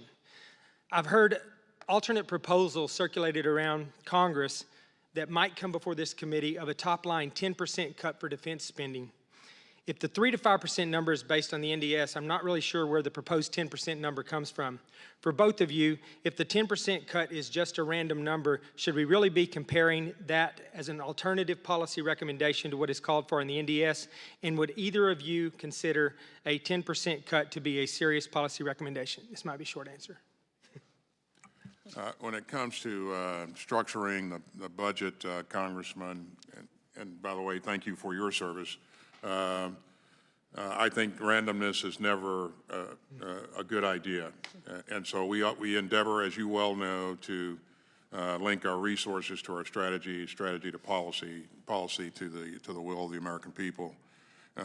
This particular budget was based upon the interim strategic guidance given to us by the President early on, and my guidance to the force. And so those were the things that provided us, really the structure to be able to build the budget on. But to answer your question, I do not think randomness is a good idea when it comes to budget. And I echo those comments, and I'm not aware of a proposal of a 10% cut per se. That's not what this budget does. This budget essentially is flat. I mean, depending on how you do the calculations, some would tell you it's 11 billion more than the 21 enacted. Others would tell you a few billion less if you measure it against constant dollars. And then, of course, you got the factor of inflation. The bottom line is it's all relative to a threat. And I think this budget at $715 billion, it's a lot of taxpayer dollars. And I think it adequately defends the United States for fiscal year 22. And I would urge a rapid passing of it and a rapid enactment of it. Yes, sir. Thank you. I brought up the 10% because I think that's being circulated around here, and I assume that's going to come later on in the form of an amendment or something. Thank you for that. I'm concerned that this is only the beginning of the defense budget cuts over the next few years for the reasons I just described. Given that President Biden relies on your expertise, I would urge you both to advise him on how disastrous that would be, the 10% cut for our national security if that comes up. Last week, we discussed how we can implement the goals of the National Defense Strategy despite a budget cut, something that General Berger said before this committee stuck out to me. He said, "We have a perfect record of guessing where the next conflict is going to happen, and we got it wrong every time." We know there will be another threat. That's just a fact. So I don't see why President Biden is forcing us into a budget cut when we are actually losing to China right now and have other rising threats around the globe. Secretary Austin, assuming we are able to keep up with the counter and the threat from China, where do you see the next threat coming from? Also, how harmful are the proposed budget cuts as you prepare the military for whatever future conflict we might have? Yeah, thank you, Congressman. Again, China is the most challenging competitor that we'll face, and so we have to prepare for the most challenging competitor. As we do that, it also prepares us well for other things. We'll see threats from Russia, Iran, North Korea, and we'll continue to see a threat from transnational terrorism.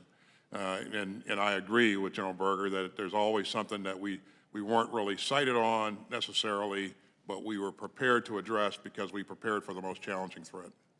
Thank you both. My time is up. I yield back. Chair recognizes Representative Golden for 5 minutes.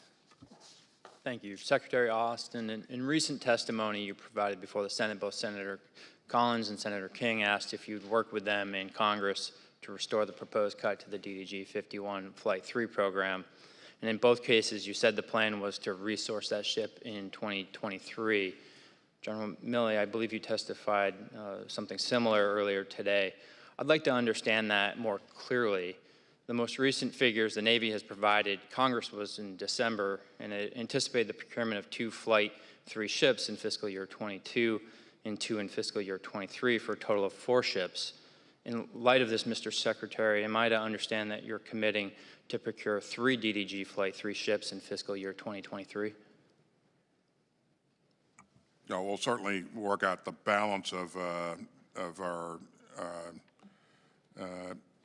investments in the next budget, and I don't want to predict where that's going to land. But yeah, we're going to go after that DDG that we didn't resource in this budget in the next fiscal year. So, thank you. If you just look at all of last year, the Navy was saying that they needed the Flight 3 from a capabilities perspective, but also they were projecting 2 ships, whether that was last winter in February, again, putting out some figures in the fall and then in December. It was always 2 ships each time, and then suddenly we received this budget request to go down to 1. But you know, if it's not a commitment to actually go back up to 3, then I think you know, it's not resourcing the ship that the 2 senators and I are asking about, and it would in fact represent a broken contract.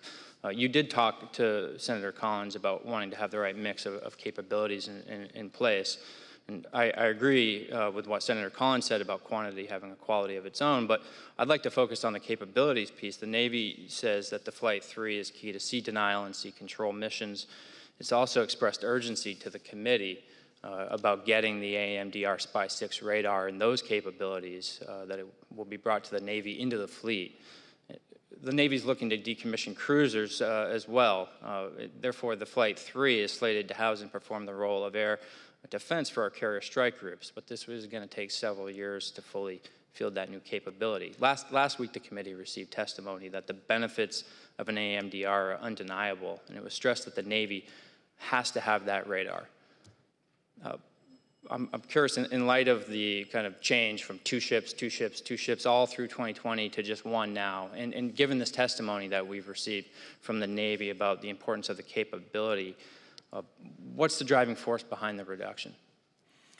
You have to make tough choices in any budget, and again, in this budget, we're investing in a DDG, 2 submarines, and a frigate. Which I think is a pretty substantial investment. And again, you know, we've said before that, you know, the 355 ship Navy is a good goal to shoot at. You have to look at the progress over time. You also have to consider, you know, the numbers of hulls that we're putting in the water between now and the end of fiscal year 22. And when you do that, you'll get a better picture of the full capabilities. But I agree that it is important to make sure that that you know we invest in that DDG going forward. But again, in any budget, you have to make some tough choices. And we also need to make sure we have the capacity to build the ship that we invest in. So, could I just add that it's important. In terms of capability, the destroyers are the workhorse of the Navy for sure on the surface fleet, but the most important investment in naval capabilities is submarines, and so the priority went to the submarines. Yeah, certainly. I mean, it sounds like you're talking about trade-offs, hard trade-offs. Sure, so this is a top-line budget challenge discussion rather than, you know, delivering what the combatant commanders are saying that they need out in the fleet in the next 5 years. I know that they're excited to get that Flight 3 out there, but someone could argue that the 8 ships requested, maybe 3 of them might not be as critical as the destroyer, but we don't have to talk about that right now. I would just say it is also concerning, and in some ways breaking a multi-year procurement like this is unprecedented, and it does undermine trust, you know, that the Navy is going to be able to follow through on future commitments or contracts. Concerning to the industrial base and that capability, in my opinion. But I do see that the Navy is expressing interest in a future multi-year procurement for FYs 23 through 2027 for the Flight 3, and look forward to working with you that. I know we're out of time, so if you have any comment, we'll take it for the record. Thank you, gentlemen. Thank you. Before recognizing Mr. Carl, votes have been called. And again, votes are going roughly a half hour. So if someone wants to go over and vote now and come back, we're going to go till 2 here, and we'll do that. So Mr. Carl is recognized for 5 minutes. Thank you, Mr. Chairman and Ranking Member Rogers. Gentlemen, thank y'all so much for coming and spending time. Secretary Austin, I want to point out something. The 2 Alabama colleagues here are wearing orange and blue in support of your Auburn Tigers, and that's tough coming being a big Alabama fan. I'm just going to let you know. Real quick, the fiscal year 22 shipbuilding budget has been a hot topic today, obviously, and during recent hearings in the committees that we've held here. The report the Navy submitted to Congress last week on a long-range shipbuilding highlights the importance of steady acquisition profiles to maintain our industrial base. However, just a few pages later in the report, the report has 398 to 512 ships in the Navy long-range plan, and the difference is 114 ships. Do do you think there might be a little question there how we won or lost 114 ships? That's not my question there, but Secretary Austin, the shipyard that I've spent the last 10 years recruiting young people to work in is being threatened to be shut down now because of this budget. So with that said, the shipyards will be facing layoffs, workforce in the coming year because of this FY 2022 budget. It's uncertainty. Why did this administration not follow the law and submit a true 30-year shipbuilding plan? Again, the shipbuilding plan will come with the FY23 submission, but that's on the horizon there. So we presented a one-year budget this year, and the next year we'll present the budget for the FIDEP, or the outlook for the FIDEP. So. Okay. And as you recall, Congressman, there was a submission by the previous administration, very late, and the current administration just hadn't had an opportunity to fully review that. So that's in the works. So there will be a 30-year shipbuilding plan here shortly. Shift gears here real quick to KC-46. The Air Force has accepted delivery of the KC-46 aircraft that is not fully operational and still having some difficulties even being used. The first operational one is not expected to 2024, 7 years after the original date. Do you think any of this makes sense? The taxpayers are paying for aircraft that are not fully operational, and the first is currently projected to be fully operational 7 years after the contracted date. So, Secretary Austin, along with all the issues that KC-46A is facing, now it cannot even correctly hold fuel. Is it time to recommit and look at contracting these aircraft out to other companies? Well, we'll work with the Air Force to ensure that we're providing the right amount of oversight and drill down into choices going forward. And an assessment suggesting that we move to an alternative plan has not yet been presented to me, but this is something that we absolutely have to remain focused on. Well, we have Airbus planes that are flying in Europe that we're refueling behind, so we know we've got capabilities of other aircraft other than just what's being built and delivered. General, one quick one for you, sir. Every time they say that China or Russia is a better military force, I see you bow up a little bit, and I love it. Thank you for your service, your patriotism. Thank you, and just to be clear, and I'll reiterate it, neither China nor Russia, militarily, nor any other country on the face of the earth is a better military than the United States military. Thank you, sir. On the KC-46, I had an opportunity to go out and see them. There's some glitches in the software. They are operational, and we're flying them. We're flying them and doing tanking operations in training exercises around the world. When we say we're not using them operationally in combat zones. That's where we're not using them. But they are being used in training. There are some software things yet to be worked out, and I have confidence in the KC-46 as a program. Thank you, sir. Thank you. Now I yield my time back. Thank you. Ms. Lauria is recognized for 5 minutes. Well, thank you, and General Milley. Over the last year, I've been reviewing the Goldwater-Nichols Act to look at things both positive and negative on the current organization within our service. A couple questions I had. 10 U.S. Code 163 states that the President may direct that communications between the President or Secretary of Defense and the commanders of the Unified and Specified Combatant Commands be transmitted through the Chairman of the Joint Chiefs of Staff. Has the President or Secretary of Defense given direction to you that communications through the combatant commanders should go through you? It's a routine, the word is routine communications, and it's in the UCP, and yes, it is currently in effect.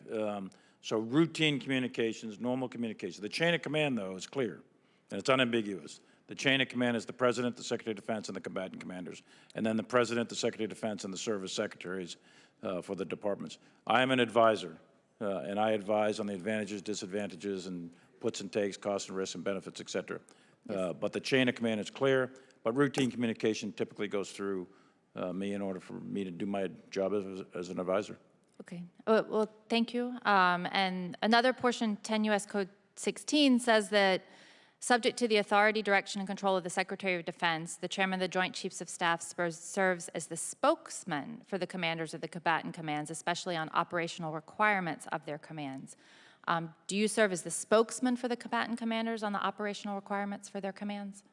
I do, and when I say I, the Joint Staff, who helps me formulate. I was just looking, I'm sorry, for sure. yes, no, because Answer's yes. Okay, well, thank you. And so you recently said that there's a low probability that China would take over Taiwan militarily in the near term. And this seems to be in direct conflict to the statements made earlier this year by Admiral Davidson, Admiral Aquilino, last week by the CNO and the Commandant of the Marine Corps, that they believe that China could act militarily against Taiwan in the next 6 years. If their window is 6 years, but you disagree with that, what is your window? I didn't say I disagreed with them, their assessment of 6 years. Their assessment is based off a speech by President Xi that challenged the People's Liberation Army to accelerate their modernization programs to develop capabilities to seize Taiwan and move it from 2035 to 2027, hence 6 years. It's a capability. It's not an intent to attack or seize. My assessment is an operational assessment. Do they have the intent to attack or seize in the near term, defined as the next year or two? My assessment, and based on what I've seen right now, is no. That can always change. Intent is something that can change quickly. But you know, from the statements and how many members of Congress have interpreted that over this series of hearings, you know, we heard Admiral Davidson and Aquilino clearly state that they thought there was an intent. You're saying there's a capability, No, so I think there's a difference. I looked at their testimony, the words, and very explicitly, and I can go back and look at it again. If Admiral Aquilino and Admiral Davidson said that China had an intent, has made a decision, and they intend to invade and seize Taiwan, then I do disagree with that. I've seen no evidence of that actual intent or decision-making. What I'm talking about is capability, or what they were talking about is capability, and the Chinese leadership, President Xi, challenged them to accelerate their capability development. Which is two different things. I understand that you're making a nuance there. I'll say that members of the House, I think, interpreted the Admiral's earlier testimony differently. But just kind of taking that capability as well, so whether they have intent right now or they may in the future between now and 2027 when you think they will have that capability. Just looking at this budget, which really is a divest to invest strategy, and I would say that, you know, without the sense of urgency that could happen in the next 6 years, you know, it's not really palpable to think that we could divest to invest. For instance, decommission more ships before we have the replacement, thus reducing the fleet size, retiring bombers at a faster rate than we're replacing their inventory. And the Air Force has just said recently in a hearing that the bare minimum of maintaining 45. And last week we had several hearings that expressed us about the Navy's budget, its divest to invest strategy, and Mr. Gallagher, you know, referred to Admiral Davidson's comments as the Davidson window. So, you know, I just wanted to, and we have very little time left, get after the question of between the combatant commanders and yourself acting as a role as an advisor to the president. You know, who should we be listening to? I feel like the combatant commanders, their message is very different than what we're getting in a message in this budget, because the budget does not convey a sense of urgency when we see it as a shrinking fleet rather than a growing fleet to counter the threats that we see from China in the Pacific. And I have very little time left. So there's 1 second left, so I'll give you an answer on the record. Take it for the record. Ms. Cheney is recognized for 5 minutes. Thank you very much, Mr. Chairman, and thank you, General Milley and Secretary Austin, for being here. Secretary Austin, I wanted to ask you about GBSD. We've had consistent testimony, as I'm sure you know, in front of this committee this year and in prior years at the extent to which GBSD will save the taxpayer money. Moving forward with it is $38 billion in cost savings over life extension of the Minuteman. Obviously, it also has significantly increased capabilities over the Minuteman. I've listened to you today. It sounds like there may be some question about whether or not you agree with those assessments or whether or not a change will be made as you look at the posture review. Could you elaborate what factors might lead you down the path of not going with the less expensive, more effective and capable GBSD system? If I conveyed that I'd already made some sort of decision, Congresswoman, that's absolutely not the case. I think the right thing to do, if we're going to conduct a nuclear posture review, of which we are going to do that, is to make sure that we have the right pieces in place, the right balance, and to make sure that we continue to evaluate the GBSD in the context of that nuclear posture review. But again, my intent was not to convey a preference or a decision. You know, that's not where I am. So. Well, thank you. I appreciate that. And again, just looking at the cost that we've seen, the consistent testimony and the effectiveness, it would be some concern, obviously, if we move towards trying to do a life extension at this point. General Milley, I wanted to ask you about Afghanistan. You know, it does seem that we've now seen the Taliban taking 50 to 60 more districts. I know the government moves its district centers at some point, but it does seem that we're withdrawing from the battlefield as our enemy advances. So could you talk about both what the actual specifics are? We haven't really heard anything in terms of over-the-horizon basing, and whether or not you think this is good policy to withdraw as our enemy is advancing. Congresswoman, in terms of the district centers in the provinces, and it was mentioned earlier, there's 419 district centers, 81 of them or so are in the hands of the Taliban. About 50 were done previously, and about 30 or 40 in the last X amount of months. In addition to that, no provinces have fallen to the Taliban yet. There's a 300,000 plus or minus security force consisting of the Army and the police forces for the Afghans. We have not done train, advise, assist in quite some time down at the tactical level. So they have been out there shouldering the burden of that fight for well over a year. And in terms of what we are doing is a deliberate, responsible drawdown, a retrograde, to bring out U.S. military forces, and we're going to keep a small number of forces there to maintain the embassy open and to keep capabilities there and keep the money going for the ANSF and the government. Now, what happens in the future? There's a wide variety of possibilities. Worst case, civil war, breakdown, fracturing of the government, fracturing of the Army, that's very possible, and that would be a very bad outcome. There's also a possibility, not high on the probability list, but a negotiated settlement between the government and the Taliban, that's possible. And then the alternative is an outright takeover of the Taliban, which I also think that is unlikely but possible. So there's a variety of outcomes here that could happen. We are executing the orders that we're given in a very professional way, and thus far, things are relatively stable on our end. Thank you, General Milley. I think it's obviously just a significant concern as we do watch the Taliban advance, and we know we've got a counterterrorism mission we have to conduct, and we don't have any basing agreements secured for over the horizon. But I want to just end with a continuation of this topic that's been discussed. A couple of my colleagues suggested that there were service members who were being somehow persecuted because of their political beliefs or their ideological beliefs. And I want to, first of all, thank you for noting that the attack on the Capitol on January 6th was an attack on the Constitution. We do need to understand what happened. It was an attack provoked by the Commander-in-Chief. He could have immediately intervened to stop it, and he didn't. I think it's very important for us to recognize and understand who was in the Capitol that day and why. And we have to protect the First Amendment rights of our service people, no doubt. But it's also critically important that we remind everybody that the UCMJ makes it a crime to engage in sedition or mutiny or to seek the violent overthrow of the United States government. So I would urge, as you are focused on getting to the bottom of what happened, we need to do the same here, but we really need to focus on that piece of this as well. And with that, I yield back.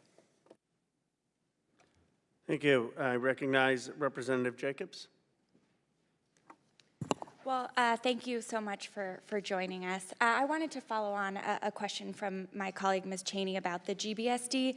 I know you said a final decision will only come after the nuclear posture review, but it seems from the budget that this decision has already been made with the claim that the price to build and operate the new GBSD would be less than the cost to maintain the current Minuteman 3.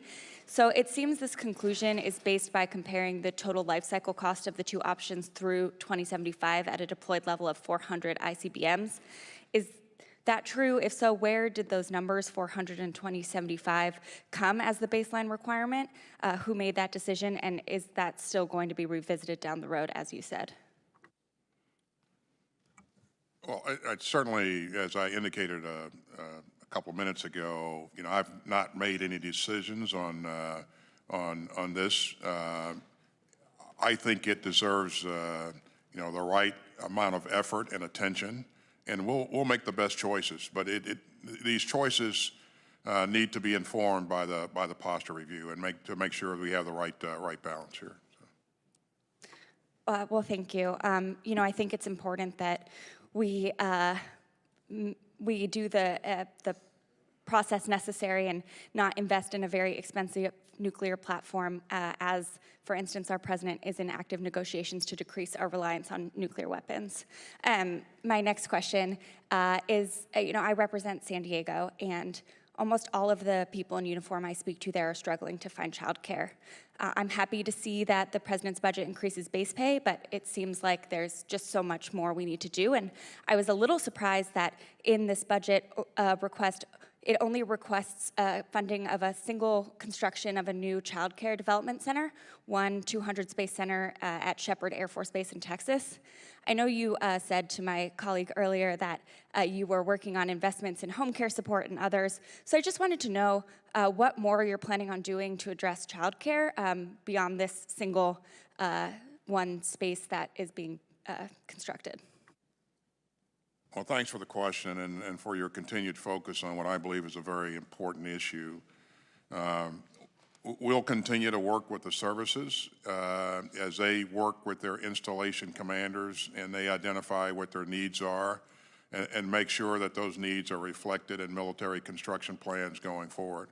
But I personally believe that, and I know all the secretaries and the chiefs believe, that this is an important issue and one we need to continue to invest in. So more work needs to be done to the point that you're making.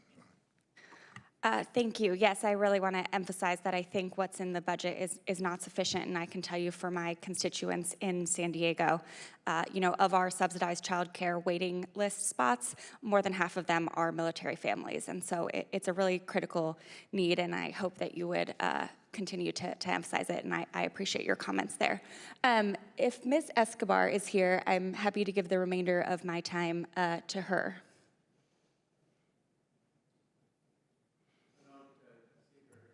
All right. Well, then, Mr. Chair, I'll yield back. Chair recognizes Representative McClain. Thank you, Mr. Chairman. Mr. Secretary, I want to thank you for being here in front of this committee today, and it's a pleasure to meet you in person. I want to speak today in regards to what a lot of my colleagues have already spoken on, which is China. And I think we all agree is China seems to be our most challenging adversary or national threat. We're fortunate enough to have thousands of businesses across our country that have contracts with your department. My question is, do you believe it would be in the best interest of our national security to ensure that the CCP does not have access to our military intellectual property? I absolutely believe that, and I think we need to, it's important to me to make sure that, number one, the DoD networks are properly protected, but we need to advocate or ensure that all those people, all those companies that are supporting us in supply chains are doing the right things to meet the standards to reduce vulnerabilities in the supply chain. Extremely critical. Finally, do you fear that when the United States conducts a foreign military sale to a nation that also has accepted Belt and Road funding, that our military equipment might fall into the hands of the CCP? If not, can you explain how do we ensure that this doesn't happen, and what do we do to make this better and to protect America and to protect our intellectual property? What action steps can we take? Well, before we enter into the agreements there, we certainly do assessments to make sure that the people that we're selling the gear to do have the capability to protect our property, our intellectual property, and they agree to do what's necessary to do that. So to make sure I understand, I didn't mean to interrupt, is when we engage in a sale, we put mechanisms in place to make sure that our intellectual property is protected and secure. To the best of our abilities, yes. We take appropriate and responsible actions. And of course, the State Department is involved in deciding whether or not these sales will be consummated. I mean, they get to approve that. What do you think we can, what measures, if any, can we take to make sure that we ensure this process is even safer to a greater ability? I mean, you hear, or at least I hear, the American public hears on a constant basis, China's stealing our intellectual property, and it's coming from a lot of our business dealings.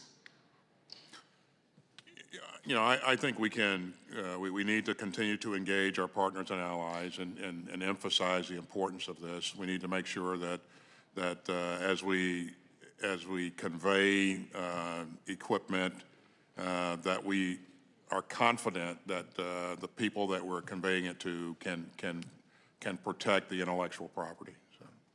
Thank you, sir. I yield back. Thank you. We are at that magic hour, and I know the Secretary has a hard stop at 2 o'clock. So, Mr. Kahile, I'm sorry, I never pronounced that correctly. I'll learn by the end of the session, I promise. But you are recognized for 5 minutes, and that he will be the last questioner that we have before we close at 2. Mahalo, Mr. Chair, and aloha, Secretary Austin, General Milley. Mr. McCord, thank you for your service. Mahalo for your testimony today.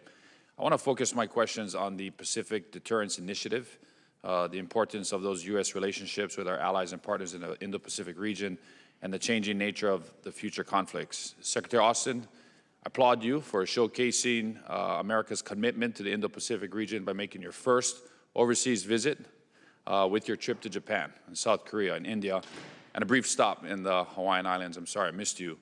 But as we are now discussing the FY22 defense budget, which I appreciate the President's budget and the investment in the PDI, I also think as China becomes more aggressive in the region, the United States needs to be more aggressive regarding our critical investments in the PDI. And there are things that are not in that budget, in the unfunded, like the Guam Defense System, the Homeland Radar Hawaii, the TACMOR in Palau, that I think we need to take a look at, and so that we can fully fund that PDI and fully meet the objectives that we discussed today, which is one of those national instruments of power, which is our military deterrence and the strength of that deterrence in the Indo-Pacific region. So as a member of the Pacific Islands Caucus, I want to continue to call attention to Oceania and the Pacific Islands region.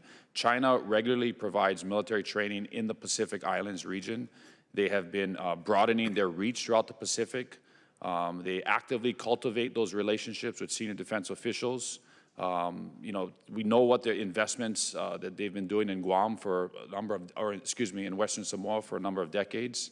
And as those defense region officials from China go to the different Pacific Island regions, they get full military honors, such as in Papua New Guinea, under their Defense Force Chief of Defense visit in 2016. Under President Xi, senior PLA officials have held bilateral meetings with their counterparts in Papua New Guinea, in Tonga, and Fiji. And so my first question to you, sir, is, given the increasing military-to-military engagements in the Pacific Islands region, especially Papua New Guinea, Fiji, and Tonga, many of those small islands listed on the unfunded Section 1251, will the DoD plan similar high-level engagements to strengthen those relationships with our counterparts in those small island nations in Oceania to deter China from extending their reach throughout the Western Pacific and into the Eastern Pacific? As you pointed out, Congressman, the Indo-Pacific is important to us, and my very first trip was out to the region. And I would just say that China is engaging a number of different countries and with economic carrots. Yeah, and but we have something that China doesn't have. We have allies and we have partners. And if you consider the Australias, the Japans, you know, the Koreas of the world, you know, there is tremendous capacity in our allies and partners.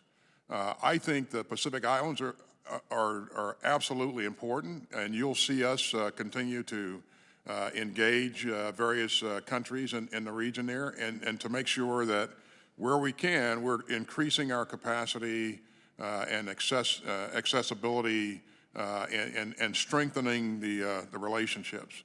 But but we far, in a way, exceed any capability that China would have in terms of partner or allied capability, and we're going to continue to strengthen what we have. What are your thoughts then on expanding those relationships that we currently have or previously had, for an example, in the Philippines? We had robust bases at Clark. Of course, we have a presence in Subic. In Singapore, we have Changi, and we have Utapao, and in Thailand. What are your thoughts on expanding those relationships, specifically the Philippines? Absolutely the right thing to do. And, I talked with the Minister of Defense in the Philippines a couple of times. We would look to expand our footprint and strengthen our relationship as we go forward. I'll continue to work on that personally. I think it's really, really important. So. Okay. Thank you, Mr. Chair, and I will yield back the remaining amount of time. Mahalo. Well, thank you very much, and I want to thank both of you, well, all three of you. Mr. Cord, last did not get a question. I'm sure you were profoundly disappointed. But I do want to thank the Secretary and the Chairman, and I think it's really important as we've had these discussions. We focused on some areas of disagreement, but there is overwhelming agreement on this committee in a bipartisan way about the priorities and needs within our Department of Defense and how to meet those. And I hope we'll stay focused on those and not get too obsessed with the areas where we disagree, because there's a lot of good in what you're doing at the Pentagon, a lot of work to be done, obviously, and I think this committee and this Congress will contribute to that. With useful and productive and helpful ideas over the course of the next several months as we work through the defense bill and the appropriations bill. But I, want to congratulate Secretary Austin's not first appearance before this committee, but first appearance, I believe, as the Secretary. And we very much appreciate your leadership, and I think you are absolutely the right person for the job at this moment. Glad you are there. Look forward to continuing to work with you. Mr. Rogers, do you have anything for the good of the order? Just to say, I envy Mr. McCord. I mean, this is my kind of hearing for you, buddy. And I have the highest respect for the Secretary and the General. And thank you for your service and being here. And I concur with the Chairman's observation about this committee's focus on what we need. And we will continue in our bipartisan fashion. So thank you very much, and I yield back. Thank you. With that, we are adjourned.